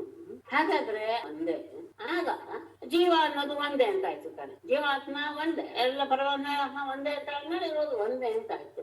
ಹಾಗಾಗಿ ಒಬ್ಬ ಜೀವ ಮುಕ್ತನಾಗಿ ಬಿಟ್ರೆ ಎಲ್ಲರೂ ಮುಕ್ತರಾಗ್ಬಿಡ್ಬೋದಲ್ಲ. ಅಂದ್ರೆ ಅವಿದ್ಯೆಯಿಂದ ಆಗಿದೆ, ಆ ಜೀವನು ಒಂದೇ, ಅವಿದ್ಯೆನು ಒಂದೇ. ಹಾಗಾಗಿ ಒಂದು ಜೀವ ಆಯ್ತು ಅಂತ ಹೇಳಿದ ತಕ್ಷಣ ಸಾಲು ಹಿಡಿದು ಎಲ್ಲರೂ ಸಹ ಮುಕ್ತರಾಗಿ ಬಿಡ್ಬೋದಲ್ವೇ? ಇಲ್ಲ, ಅನೇಕ ಅವಿದ್ಯೆಗಳು ಅಂತ ಹೇಳಿದ್ರೆ ನಿನ್ನ ಅಂಶಗಳೇ ಎಲ್ಲರೂ ಜೀವಾತ್ಮ. ಆಗ ಎಲ್ಲರಲ್ಲೂ ಸಹ ಸಂಸಾರ ಎನ್ನುವುದು ಹಾಗಾಗಿಯೇ ಇರುತ್ತೆ. ಅವರಿಗೆ ಮೋಕ್ಷ ಅನ್ನೋದು ಹೇಗೆ ಸಾಧ್ಯ? ಆದರೆ ನಮಗೆ ಈಗ ಸಾಧ್ಯ. ಯಾಕೆ ಅಂದ್ರೆ ನಾನಾ ಅಂತ ಹೇಳಿಬಿಟ್ರೆ, ಅನೇಕ ಜನ ಆತ್ಮಗಳು ಅಂತ ಹೇಳಿಬಿಟ್ರೆ ಆವಾಗ ಈ ತೊಂದರೆ ಆಗೋದಿಲ್ಲ. ಅಂದ್ರೆ ಅವರವರು ಮಾತ್ರ ಉದ್ಧಾರ ಆಗ್ತಾರೆ, ಅವರವರು ಮಾಡಿದಂತಹ ಕರ್ಮದಿಂದ, ಆತ್ಮ ಸಾಧನೆಯಿಂದ ಅಂತ ಹೇಳ್ಬೋದು. ಒಂದೇ ತಕ್ಷಣ ಒಬ್ಬ ಮುಕ್ತರಾದ್ರೆ ಎಲ್ಲರೂ ಮುಕ್ತರಾಗಬಹುದಲ್ಲ ಅಂತ ಹೇಳಿದಾಗ ಇನ್ನೊಂದು ವಿಷಯ ತಗೊಂಡಿದ್ದಾರೆ. ಇದಿಷ್ಟು. ಅಪರಿಮಿತ ಧ್ರುವಾಃ ತನುಭೃತೋ ಯದಿ ಸರ್ವಗತಾಃ ತರ್ಹಿ ನ ಶಾಸ್ಯತೆ ನಿಯಮೋ ಧ್ರುವನೇತರಥ ಅಜನಿಜಯನ್ಮಯಂ ತದ ವಿಮುಚ್ಯ ನಿಯಂತ್ರ ಭವೇತ್ ಸಮಮನುಜಾನತಾಂ ಯತ್ ಅಮತಂ ಮತದುಷ್ಟತೆಯಾ. ಧ್ರುವ ಅಂತಾನೆ ಸಂಬೋಧನೆ. ಧ್ರುವ ಎರಡನೇ ಸ್ಟ್ಯಾಂಡಲ್ಲಿರೋ ಧ್ರುವ ತಗೋಬೇಕು. ಮತ್ತೆ ಮೇಲತ್ತೇನೆ. ಧ್ರುವಾಃ ಸರ್ವಗತಾಃ ತನುಭೃತಃ ಯದಿ ಅಪರಿಮಿತಾಃ ತರ್ಹಿ ಶಾಶ್ಯತ ನ ಇತಿ ನಿಯಮಃ ನ ಇತರಥ ಯನ್ಮಯಂ ಚಾಮಂತೋಳೆ ಯನ್ಮಯಂ ಅಜನಿ ತದ್ ಅವಿಮುಚ್ಯ ಸಮಂ ನಿಯಂತೃ ಭವೇತ್ ಅನುಜಾನತಾಂ ಯತ್ ಅಮತಂ ಮತದುಷ್ಟತೆಯ. ಧ್ರುವ ಯಾವಾಗಲೂ ಶಾಶ್ವತವಾಗಿರುವಂತಹ ಪರಮೇಶ್ವರನೇ. ಧ್ರುವ ಯಾರು? ಜೀವಿಗಳೆಲ್ಲರೂ ಸಹ ಅವರು ಸಹ ಶಾಶ್ವತರು. ಈಗ ನಾವು ಸಹ ಯಾವಾಗ್ಲೂ ಇರುತ್ತೆ ಅಂತ ತಾನು ಹೇಳ್ಬೇಕು. ಸರ್ವಗತಃ ಎಲ್ಲ ಕಡೆನೂ ಇರ್ತಾರೆ. ಅಷ್ಟೇ ಅಲ್ಲ, ತನುಭೃತಃ ಶರೀರಧಾರಿಗಳು ಆಗಿ ಯದಿ ಅಪರಿಮಿತ ಅಸಂಖ್ಯಾತರು ಅಂತ ಹೇಳೋದಾದರೆ ಜೀವಾತ್ಮರು ಸಹ ಅವರು ಸಹ ಶಾಶ್ವತರಾಗಿರ್ತಾರೆ, ಎಲ್ಲ ಕಡೆ ಇರ್ತಾರೆ, ಯುಗಗಳಾಗಿದ್ದಾರೆ, ಅಸಂಖ್ಯಾತರಾಗಿದ್ದಾರೆ ಅಂತ ಹೇಳಿಬಿಟ್ರೆ ಶಾಶ್ವತರಿಗೆ ಹಾಗಾದ ಪಕ್ಷದಲ್ಲಿ ಶಾಶ್ವತ ಇತಿ ನ ನಿಯಮ. ಹಾಗಾದ್ರೆ ಅವರು ನಿನ್ನ ಶಾಸನಕ್ಕೆ ಒಳಪಡ್ತಾರೆ ಎನ್ನುವುದು ನಿಯಮ ಇಲ್ಲದೆ ಹೋಗಬೇಕಾದ್ರೆ. ಯಾಕೆ? ಎಲ್ಲರೂ ಹಾಗೆ ಇದ್ದಾರೆ. ಎಲ್ಲರೂ ಸರ್ವವ್ಯಾಪಿಗಳು, ಎಲ್ಲರೂ ಸಹ ಶಾಶ್ವತರು, ಸರ್ವಗತರು ಅಂತ ಹೇಳಿದಾಗ ನೀನ್ ಹಾಗೆ ಹಾಗೆ ಆಯ್ತು, ಅವ್ರು ನಿನ್ನ ಶಾಸನಕ್ಕೆ ಹೇಗೆ ಒಳಪಡ್ತಾರೆ? ಸಾಧ್ಯವೇ ಇಲ್ಲ. ಇದರಥ ಒಂದು ವೇಳೆ ಅದು ಬೇರೆಯಾಗಿ ಅಂತ ಹೇಳಿದ್ರೆ, ಅಂದ್ರೆ ಅದಕ್ಕೆ ಅದದೇ ಕಾರಣ ಅಂತ ಬೇರೆ ವಿಧವಾಗಿ ಇದ್ರೆ ಆ ನಿಯಮಕ್ಕೆ ಭಂಗ ಬರೋದಿಲ್ಲ. ಏನ್ ಹಾಗಂದ್ರೆ, ಚಿನ್ನದ ವಿಕಾರವಾದಂತಹ ಕುಂಡಲಾದಿಗಳಿಗೆ ಚಿನ್ನ ಕಾರಣ, ಮಣ್ಣಿನ ವಿಕಾರವಾದಂತಹ ಘಟಕ್ಕೆ ಮಣ್ಣು ಕಾರಣ, ಹಾಗೆ ನೂಲಿನ ವಿಕಾರವಾದಂತಹ ಬಟ್ಟೆಗೆ ನೂಲು ಕಾರಣ ಅಂತ ನೀವು ಬೇರೆ ಬೇರೆಯಾಗಿ ನಿಯಮಗಳನ್ನು ಮಾಡಿಬಿಟ್ರೆ ಆವಾಗ ಏನಾಗುತ್ತೆ, ಅದರ ನಿಯಮ ಒಪ್ಕೊಂಡು ಎಲ್ಲರೂ ನಿನ್ನ ಸ್ವರೂಪವೇ ಅಂತ ಆಗಿಬಿಟ್ಟಾಗ ನೀನು ಹೇಳಿದ ಹಾಗೆ ಆ ನಿಯಮಕ್ಕೆ ಒಳಪಡ್ತಾರೆ ಎಲ್ರು ಎನ್ನುವಂತ ನಿಯಮ ಇಲ್ಲದೆ ಹೋಗ್ರೆ ಅಂತ ಸಂದೇಹ ಬಂದಾಗ ಆಗ ಹೇಳ್ತಾರೆ, ಅಲ್ಲ ಹಾಗಲ್ಲ, ಎನ್ಮಯಂ ಅಜನೇ, ಯಾವುದರ ವಿಕಾರದಿಂದ ಅಜನೇ ಉತ್ಪತ್ತಿ ಆಯಿತೋ ತತ್ ಅವಿಮುಚ್ಯ, ಅದನ್ನ ಬಿಡದೆ ನಿಯಂತ್ರೋ ಭವೇತ್, ಅದನ್ನ ಬಿಡದೆ ಅವನ ಏನು ನಿಯಾಮಕನಾಗಿ ಆಗೋದಕ್ಕೆ ಸಾಧ್ಯ. ಈಗ ಯಾವುದೋ ಒಂದು ಉಪಾಧಿ ವಶದಿಂದ ಜೀವ ಹುಟ್ಟಿದ ಉಪಾಧಿ ವಶದಿಂದ ತಾನೆ, ಮನಸ್ಸು ಎನ್ನುವುದೇ ಉಪಾಧಿ, ಅಂತಃಕರಣ ಚಿನ್ನ ಚೈತನ್ಯವೇ ಜೀವ, ಅಂತಃಕರಣ ರಹಿತವಾದಂತೆ ಪರಮಾತ್ಮ. ಅಂತಃಕರಣ ಎನ್ನುವಂತಹ ಉಪಾಧಿ ವಶದಿಂದ ವಿಕಾರಗೊಂಡಂತಹ ಜೀವ ಇದೆಯಲ್ಲ, ಆ ಜೀವ ತದ ಅವಿಮುಚ್ಯ, ಆ ಜೀವವನ್ನ ಬಿಡದೆ ನಿಯಂತ್ರ ಭವೇತ್, ಅದರಲ್ಲಿ ಯಾವುದು ಕಾರಣ ವಸ್ತುವಾಗಿದೆಯೋ ಅದೇ ಆ ಜೀವಕ್ಕೆ ನಿಯಾಮಕವಾಗಬಹುದು. ಯಾಕೆ? ಎಲ್ಲದರಲ್ಲಿಯೂ ಸಮಂ, ಅದು ವಿಶೇಷ, ಸಮವಾಗಿರುವಂತಹ ಆ ವ್ಯಕ್ತಿಯೇ ನಿಯಂತ್ರ ಭವೇತ್, ಆ ವಿಷಯವೇ ಅದನ್ನ ನಿಯಾಮಕ ಮಾಡಬಹುದು. ಆದರೆ ಅನುಜಾನತಾಂ ಪರಮಾತ್ಮನನ್ನ, ಅಂದ್ರೆ ಯಾರು ಕಾರಣ ವಸ್ತು ಇದೆಯೋ ಆ ಕಾರಣ ವಸ್ತುವಾದ ಪರಬ್ರಹ್ಮನನ್ನ ಯತ್ ಅಮತಂ, ಯಾವುದನ್ನ ತಿಳ್ಕೊಂಡಿದ್ದೀವಿ, ಅನುಜಾನತಾಂ ಯತ್, ನಾವು ತಿಳ್ಕೊಂಡಿದ್ದೀವಿ ಪರಬ್ರಹ್ಮನನ್ನ ಅಂತ ಯಾವ ವಿಷಯ ಇದೆಯೋ ಹಾಗೆ ಹೇಳುವವರದು ಏನು ಅಮತಂ, ತಿಳಿದಿಲ್ಲ ಅಂತಾನೆ. ನಮ್ಗೆಲ್ಲ ಗೊತ್ತಿದೆ ಅಂತ ಯಾರು ಹೇಳ್ತಾ ಇದ್ದಾರೋ ಅವರಿಗೆ ಏನೂ ಗೊತ್ತಿಲ್ಲ ಅಂತ. ಯಾಕೆ ಅಂದ್ರೆ ಅದು ಅವರಿಗೆ ವಿಷಯವೇ ಆಗೋದಿಲ್ಲ. ಯಾಕೆ? ಮತ ದುಷ್ಟತೆಯ, ಅದು ಜ್ಞಾನಕ್ಕೆ ವಿಷಯವೇ ಅಲ್ಲ. ಕಾರಣಭೂತವಾದಂತಹ ಪರಬ್ರಹ್ಮ ತಿಳಿದುಕೊಳ್ಳೋದು ಎನ್ನುವುದಕ್ಕೆ ಕಾರಣ ಆ ವ್ಯಕ್ತಿಯೇ ಕಾರಣೀಭೂತನಾಗೋದೇ ಇಲ್ಲ. ಯಾಕೆ? ತಿಳುವಳಿಕೆ ಸ್ವರೂಪದಲ್ಲಿಯೇ ಅವರು ಇರುವುದರಿಂದ ನಾನು ಪರಬ್ರಹ್ಮನ ತಿಳಿದಿದ್ದೀನಿ ಅಂತ ಯಾರಾದ್ರೂ ನನಗೆ ಕಾರಣೀಭೂತನಾದಂತಹ ಪರಬ್ರಹ್ಮನ ನಾನು ತಿಳಿದಿದ್ದೀನಿ ಅಂತ ಯಾರು ಹೇಳ್ತಾರೋ ಅವರಿಗೆ ಅದು ಗೊತ್ತಿಲ್ಲ ಅಂತ. ಆತ್ಮ ಜ್ಞಾನಕ್ಕೆ ವಿಷಯವಾಗಿ ಇಲ್ಲ, ಅವನನ್ನ ನಾನು ತಿಳ್ಕೊಳ್ತೇನೆ ಅನ್ನುವುದೇ ಲೋಕದಲ್ಲಿ ತಪ್ಪು. ಯಾಕೆ? ಜ್ಞಾನ ಸ್ವರೂಪನೇ ಅವನು. ಅದಕ್ಕೆ ಕಠೋಪನಿಷತ್ತಲ್ಲಿದೆ ಅಂತ ಭಾವಿಸ್ತೇನೆ. ಯಸ್ಯ ಅಮತಂ ತಸ್ಯ ಮತಂ, ಯಸ್ಯ ಮತಂ ತಸ್ಯ ಅಮತಂ ಅಂತ. ಯಾರಿಗೆ ಏನೋ ಗೊತ್ತಿಲ್ಲ ಅಂತ ಹೇಳ್ತಾರೋ ಅವರಿಗೆ ಗೊತ್ತಿದೆ, ಅಂದ್ರೆ ಅವರಿಗೆ ತಿಳಿದಿದೆ, ಅನುಭವಕ್ಕೆ ಬಂದಿದೆ. ಯಾರು ತಿಳಿದಿದ್ದೀನಿ ಅಂತ ಹೇಳ್ತಾರೋ ಅವರಿಗೆ ಏನು ಗೊತ್ತಾ? ಮೇಡಮ್, ಈ ಶ್ಲೋಕ ಇಲ್ಲಿದೆ ಹೇಳ, ಕೇನ ಉಪನಿಷತ್ತು ಅಂತ ಕೊಟ್ಟಿದ್ದಾರೆ. ಯಸ್ಯ ಮತಂ ತಸ್ಯ ಮತಂ, ಮತಂ ಯಸ್ಯ ನ ವೇದಸಃ, ಅವಿಜ್ಞಾತಂ ವಿಜಾನತಾಂ, ವಿಜ್ಞಾತಂ ಅವಿಜಾನತಾಂ. ಯಸ್ಯ ಅಮತಂ ತಸ್ಯ ಮತಂ, ಮತಂ ಯಸ್ಯ ನ ವೇದಸಃ, ಎಲ್ಲಿ ಯಾರಿಗೆ ಏನು ಗೊತ್ತಿಲ್ಲ ಅಂತ ಭಾವ ಇದೆಯೋ ಅವನಿಗೆ ಎಲ್ಲ ಗೊತ್ತಿದೆ. ಯಾವ ಬ್ರಹ್ಮಜ್ಞಾನಿಗಳಿಗೆ ಗೊತ್ತಿಲ್ಲ ಎನ್ನುವಂತಹ ನಿಶ್ಚಯವಿದೆಯೋ ಅವರು ಬ್ರಹ್ಮವೇ, ಅಂದ್ರೆ ಬ್ರಹ್ಮನನ್ನ ಚೆನ್ನಾಗಿ ತಿಳಿದಿದ್ದಾರೆ ಅಂತ. ಯಾರಿಗೆ ಗೊತ್ತಿದೆ ಅಂತ ಆಗುತ್ತೋ ಅವನು ಬ್ರಹ್ಮನನ್ನ ಏನೂ ತಿಳ್ಕೊಂಡಿಲ್ಲ. ಅವಿಜ್ಞಾತಂ ವಿಜಾನತಾಂ, ವಿಜ್ಞಾತಂ ಅವಿಜಾನತಾಂ, ವಿಜಾನತಾಂ ಅವಿಜ್ಞಾತಂ, ಅವಿಜಾನತಾಂ ವಿಜ್ಞಾತಂ. ಅದರದ್ದೇ ಅಭಿಪ್ರಾಯ. ತಿಳಿದವರಿಗೆ ಅದು ತಿಳಿದಿಲ್ಲ, ತಿಳಿದೆ ಅನ್ನೋರಿಗೆ ಅದು ಗೊತ್ತಿಲ್ಲ. ಬ್ರಹ್ಮನನ್ನ ತಿಳಿದೇನೆ ಎನ್ನುವಂತಹ ಭಾವ ಬರೋದೇ ಇಲ್ಲ ಬ್ರಹ್ಮಜ್ಞಾನಿಗಳಿಗೆ. ಯಾಕೆ? ಸ್ವಯಂ ಬ್ರಹ್ಮ. ಹಾಗಾಗಿ ಜೀವಾತ್ಮರು ಅಸಂಖ್ಯಾತರು, ಶಾಶ್ವತರು, ಸರ್ವಗತರು, ವಿಭುಗಳು ಅಂತ ಏನಾದ್ರೂ ಹೇಳೋದಾದ್ರೆ ಅವರು ನಿನ್ನ ಶಾಸನಕ್ಕೆ ಒಳಪಡ್ತಾರೆ ಅನ್ನುವಂತಹ ನಿಯಮ ಹೊಂದೋದಕ್ಕೆ ಆಗೋದಿಲ್ಲ.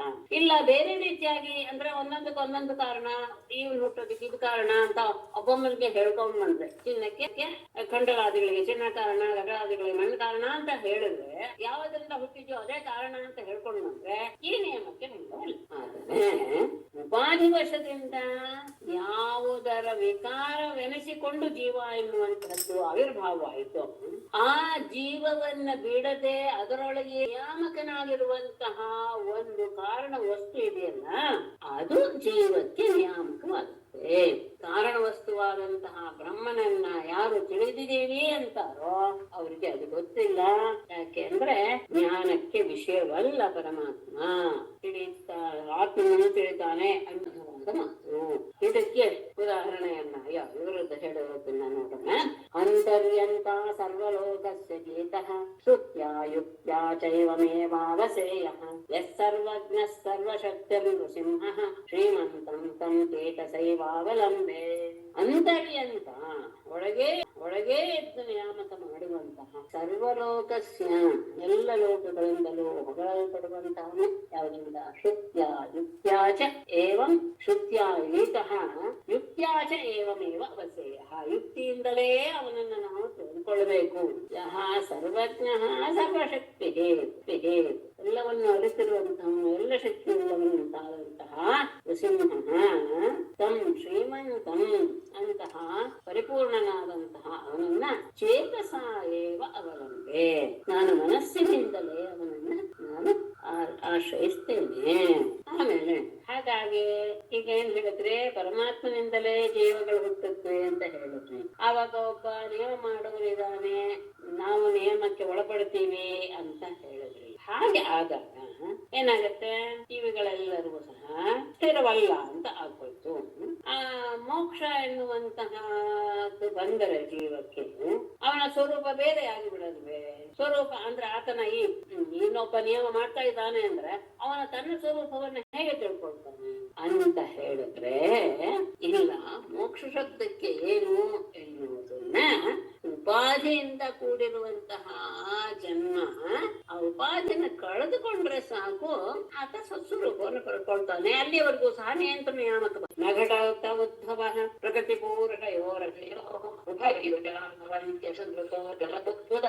ತ್ವಯಿತ ಇಮೆ ತಥೋ ವಿವಿಧ ನಾಮಗುಣೈ ಪರಮೇ ಸರಿತೈವಾರ್ಣವೇ ಮಧುನಿ ಲಿಂಗ್ಯು ಅಶೇಷರಸಃ. ದೃಷ್ಟಾಂತ ಮಾತ್ರ ಅದ್ಭುತವಾಗಿದೆ. ಅಜಯೋ ಪ್ರಕೃತಿ ಪುರುಷಯೋ ಉದ್ಭವ ನ ಘಟತೆ ಉಭಯಯುಜ ಅಸುಭೃತಃ ಜಲಬುದ್ಭುತವತ್ ಭವಂತಿ ತತಃ ತ್ವಯಿ ತೇ ಇಮೆ ವಿವಿಧ ನಾಮಗುಣೈಃ ಪರಮೇ ಲಿಂಗ್ಯುಃ ಮಧುನಿ ಅಶೇಷ ರಸಾಹ ಇವ. ಬೇಕಾರ್ಥಗಳನ್ನ ಇಲ್ಲಿ ಸ್ವಲ್ಪ ಹೇಳುವ ರೀತಿ ಅರ್ಥ ಬದಲಾಗಿದೆ. ಅರ್ಣವೇ ಸದಿತ ಇವ, ಎರಡು ಬೇಕಾದ್ರೆ ಇವ ಎರಡು ಕಡೆ ತಗೊಳ್ಬಹುದು, ಸ್ವಲ್ಪ ಸೂಕ್ಷ್ಮವಾದ ಅರ್ಥ ಬೇಕಾಗಿ. ಅಜಯೋ ಅನಾದಿಯಾದ ಪ್ರಕೃತಿ ಪುರುಷಯೋ, ಪ್ರಕೃತಿ ಮತ್ತು ಪುರುಷ, ಪ್ರಕೃತಿ ಮತ್ತು ಪುರುಷರಿಂದಲೇ ಜೀವದ ಉತ್ಪತ್ತಿ.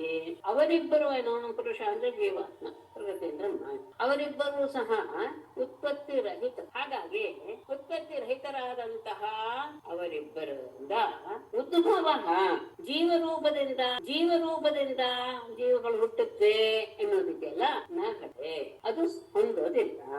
ಅವರಿಬ್ಬರು ಸಹ ಅಜನ್ಯರಾದ್ದರಿಂದ, ಅವರ ಅನಾದಿ ಆದ್ದರಿಂದ ಅವರಿಂದ ಇದು ಜೀವಗಳು ಹುಟ್ಟುತ್ತೆ, ಉದ್ಭವವಾಗುತ್ತೆ ಅನ್ನುವುದು ಹೊಂದೋದಿಲ್ಲ. ಸರಿ, ಬೇಡ, ಅವರಿಬ್ಬರ ಯೋಗದಿಂದ ಆಗ್ಬೋದಲ್ಲ.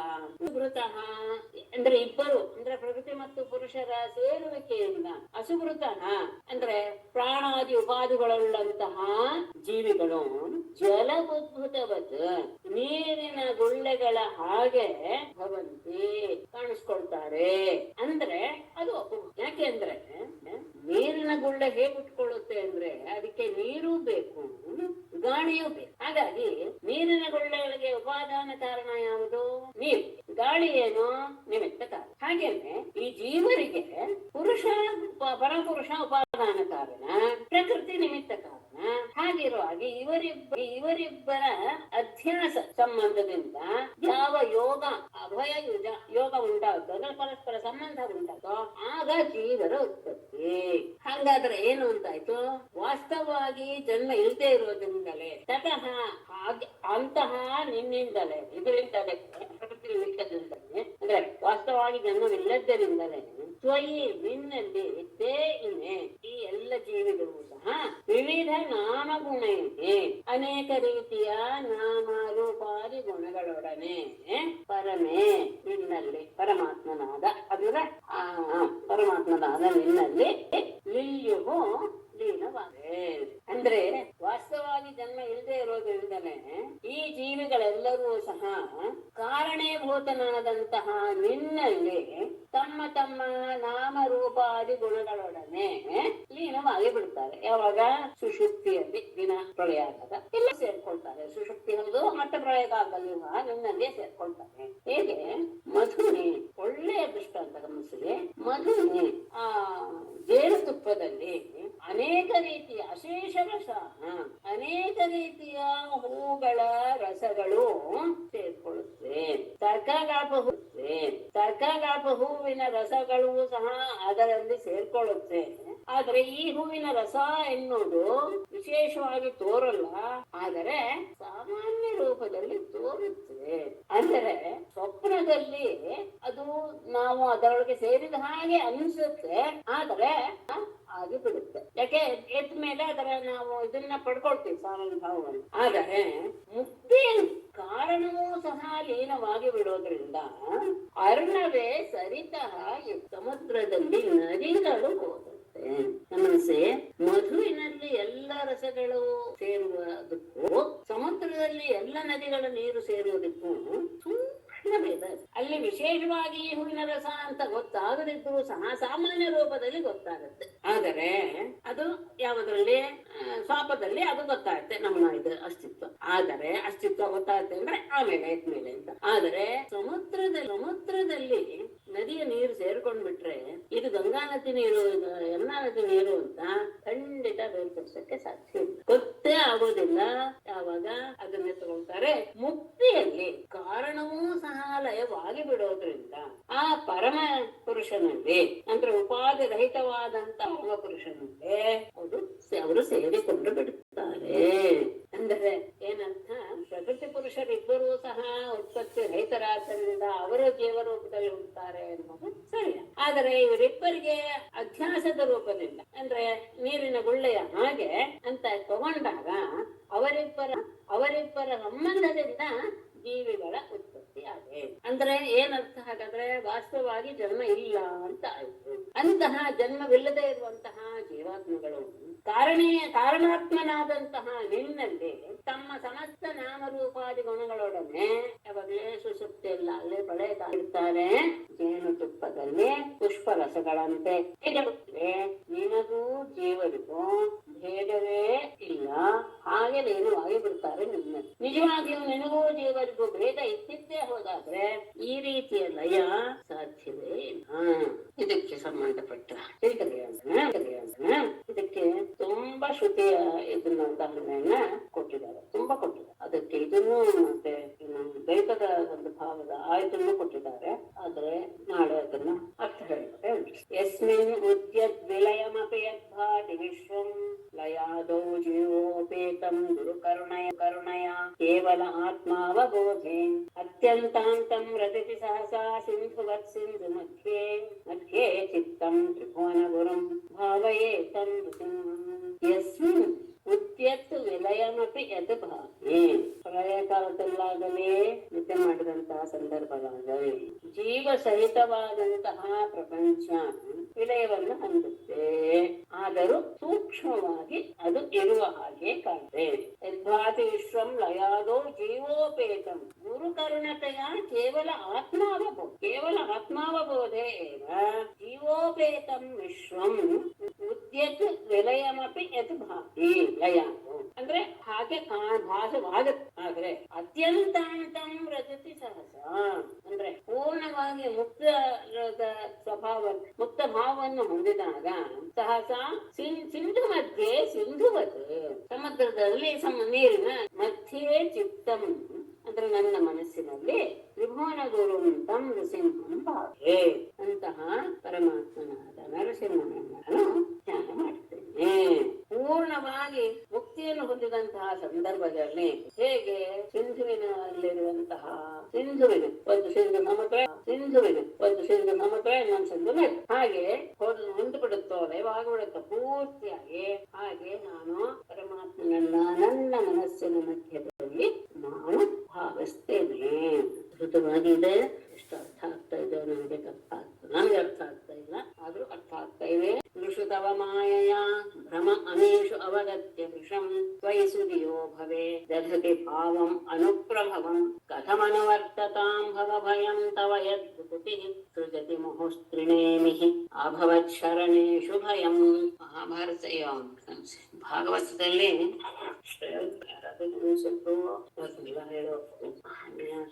ಸನ್ಯಾಸಿಗಳಿಲ್ಲ ಅನ್ನೋದಕ್ಕಿಂತ ಅಂತರಿಕ್ಷ ಹೇಳೋದಕ್ಕೆ ನನಗೆ ಖುಷಿನೇ ಇದೆ. ಅಂದ್ರೆ ಎಲ್ಲರಿಗೂ ಆ ಶಬ್ದದ ಪರಿಚಯ ಗೊತ್ತಾಗೋಲ್ಲ, ಸಂಸ್ಕೃತ ಬಲ್ಲವರಿಗೆ ಮಾತ್ರ ಅನ್ನುವ ಉದ್ದೇಶದಿಂದ ನಾನು ಎಲ್ಲೋ ಆಗಾಗಲ್ಲ ಒಂದೊಂದೊಂದೊಂದು ಶಬ್ದಗಳ ಬಗ್ಗೆ ಹೇಳಿದ್ದೀನಿ.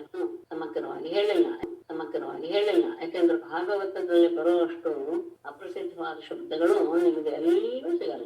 ಇದರಲ್ಲಿ ಅತ್ಯಂತ ಕಠಿಣವಾದ ಶಬ್ದಗಳು ಮತ್ತೆ ಲೋಕದಲ್ಲಿ ಇಲ್ಲದೆ ಇರುವಂತಹ ಅಪ್ರಸಿದ್ಧವಾದಂತಹ ಕೋಶಗಳಲ್ಲಿ ಮಾತ್ರ ಇರುವಂತಹ ಶಬ್ದಗಳು ಸಹ ಇವೆ, ಪ್ರಯೋಗಕ್ಕೆ ಇವೆ.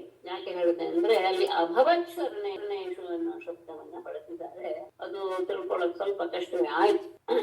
ಕೊನೆಗೆ ಅದರ ಬಗ್ಗೆ ಹೇಳಿ, ನೃಷು ಅಮೇಷು ತವ ಮಾಯಯ ಅನುಪ್ರಭವಂ ಭ್ರಮಂ ಅವಗತ್ಯ ಸುಧಿಯಃ ವೃಷಂ ಅಭವೇ ತ್ವಯಿ ಭಾವಂ ಅನುವರ್ತತಾಂ ಭವಭಯಂ ಕಥಂ ಯತ್ ತವ ಭೃಕುಟಿಃ ತ್ರಿನೇಮಿಃ ಅಭವಚ್ಛರಣೇಷು ಮುಹುಃ ಭಯಂ ಸೃಜತಿ. ನೃಷು ಅಮೇಷು, ಈ ಮಾನವರಲ್ಲೆಲ್ಲ ನಿನ್ನ ತವ ಮಾಯನ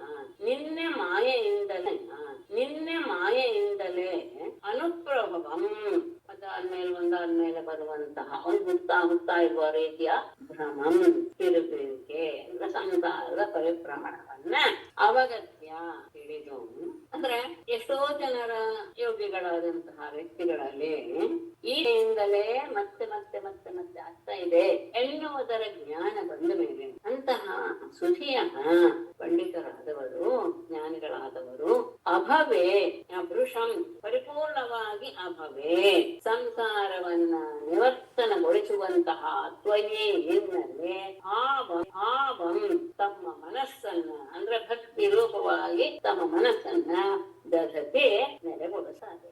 ಇನ್ನ ಮಾಯೆಯಿಂದಲೇ ಹೀಗೆಲ್ಲ ಆಗ್ತಾ ಇದೆ, ಸಂಸಾರದಲ್ಲಿ ನಾವೆಲ್ಲ ಸಿಕ್ಕಿ ಹಾಕೊಂಡು ಅದನ್ನೇ ಸುತ್ತಾ ಇರ್ತೀವಿ ಎನ್ನುವ ಜ್ಞಾನ ಯಾವಾಗ ಪಂಡಿತರಿಗೆ ಅಂದ್ರೆ ಜ್ಞಾನಿಗಳಾದವರೇ ಅದರ ಶಾಸ್ತ್ರವನ್ನೆಲ್ಲ ಅಧ್ಯಯನ ಮಾಡಿ ವೇದಗಳನ್ನೆಲ್ಲ ಮಾಡಿ ಅವರು ಅದನ್ನ ತಿಳಿದುಕೊಂಡಾಗ ಓಹೋ ಇದು ಯಾವುದೂ ಸಹ ನಮಗೆ ಪರಮ ಪುರುಷಾರ್ಥವಲ್ಲ ಅಂತ ಭಾವಿಸಿ ಪರಮಾತ್ಮನಾದ ನಿನ್ನಲ್ಲಿಯೇ ತಮ್ಮ ಮನಸ್ಸನ್ನ ಪೂರ್ತಿಯಾಗಿ ನೆಲೆಗೊಳಿಸಿ ಬಿಡುತ್ತಾರೆ.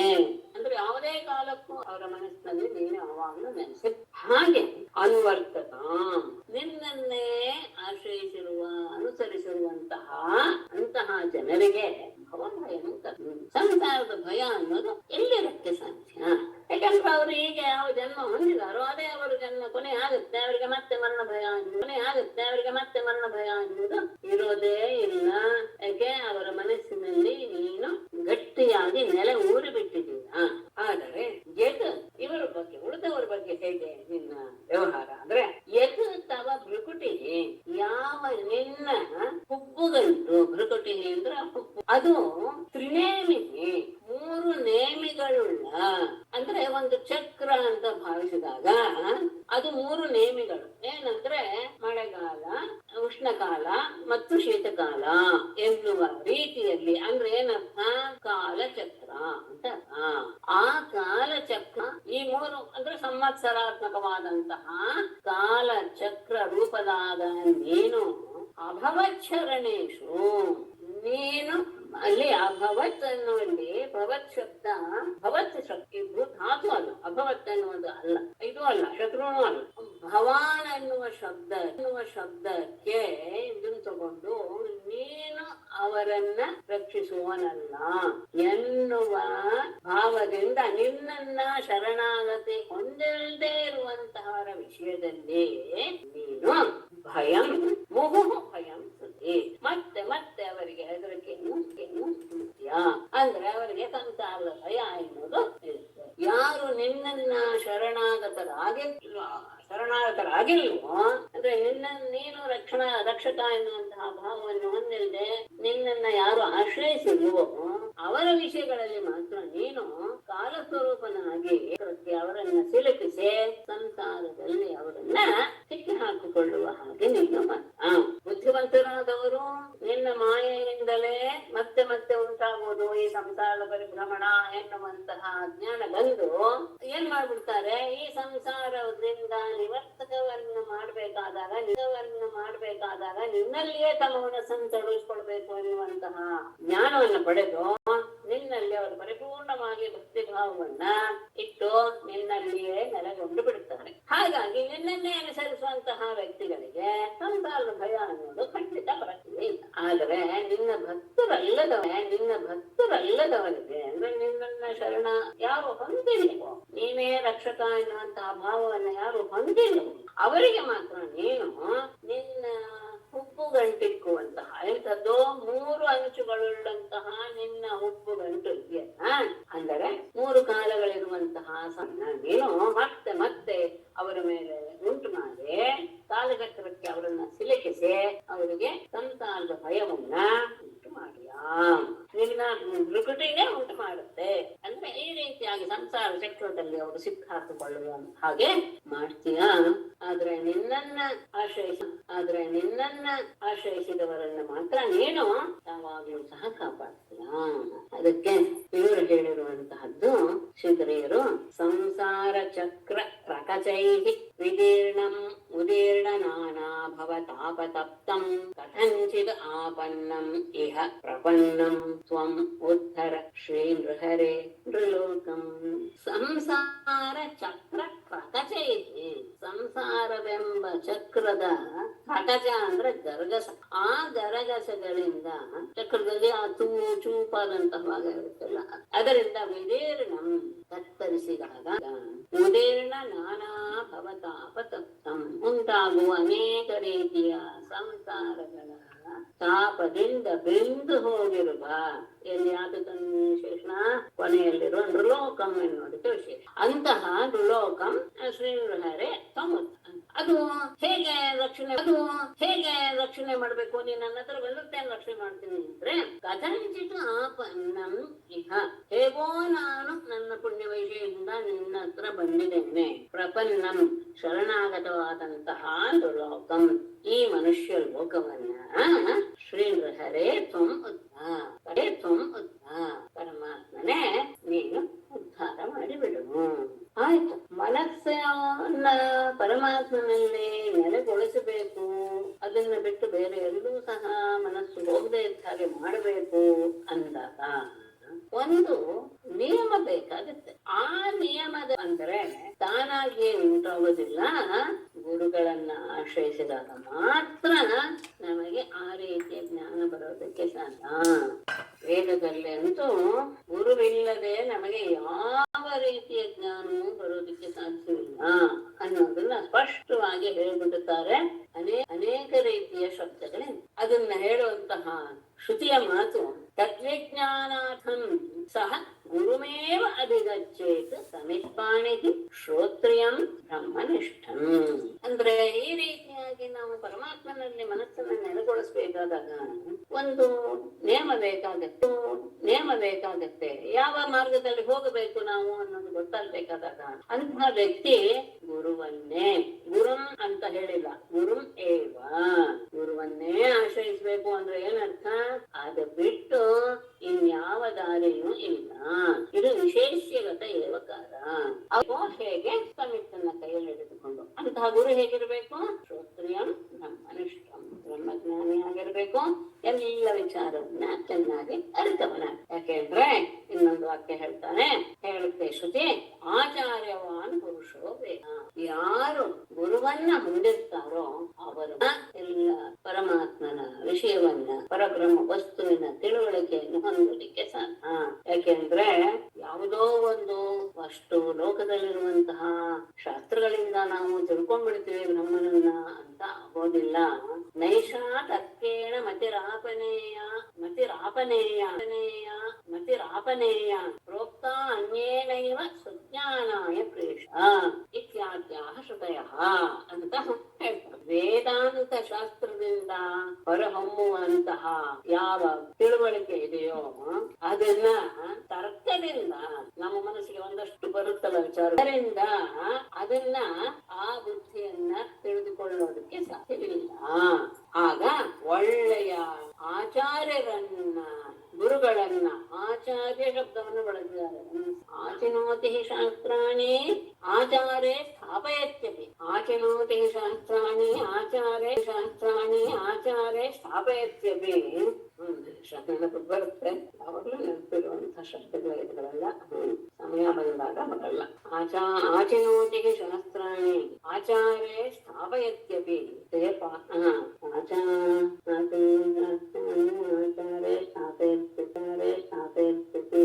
ಒಂದೊಂದು ವಿಷಯ ಇದೆ, ಅದನ್ನ ವಿಷಯ ಹೇಳ್ತಿರ್ತೀನಿ. ಮೊದಲು ಎಲ್ಲ ಶಾಸ್ತ್ರಗಳ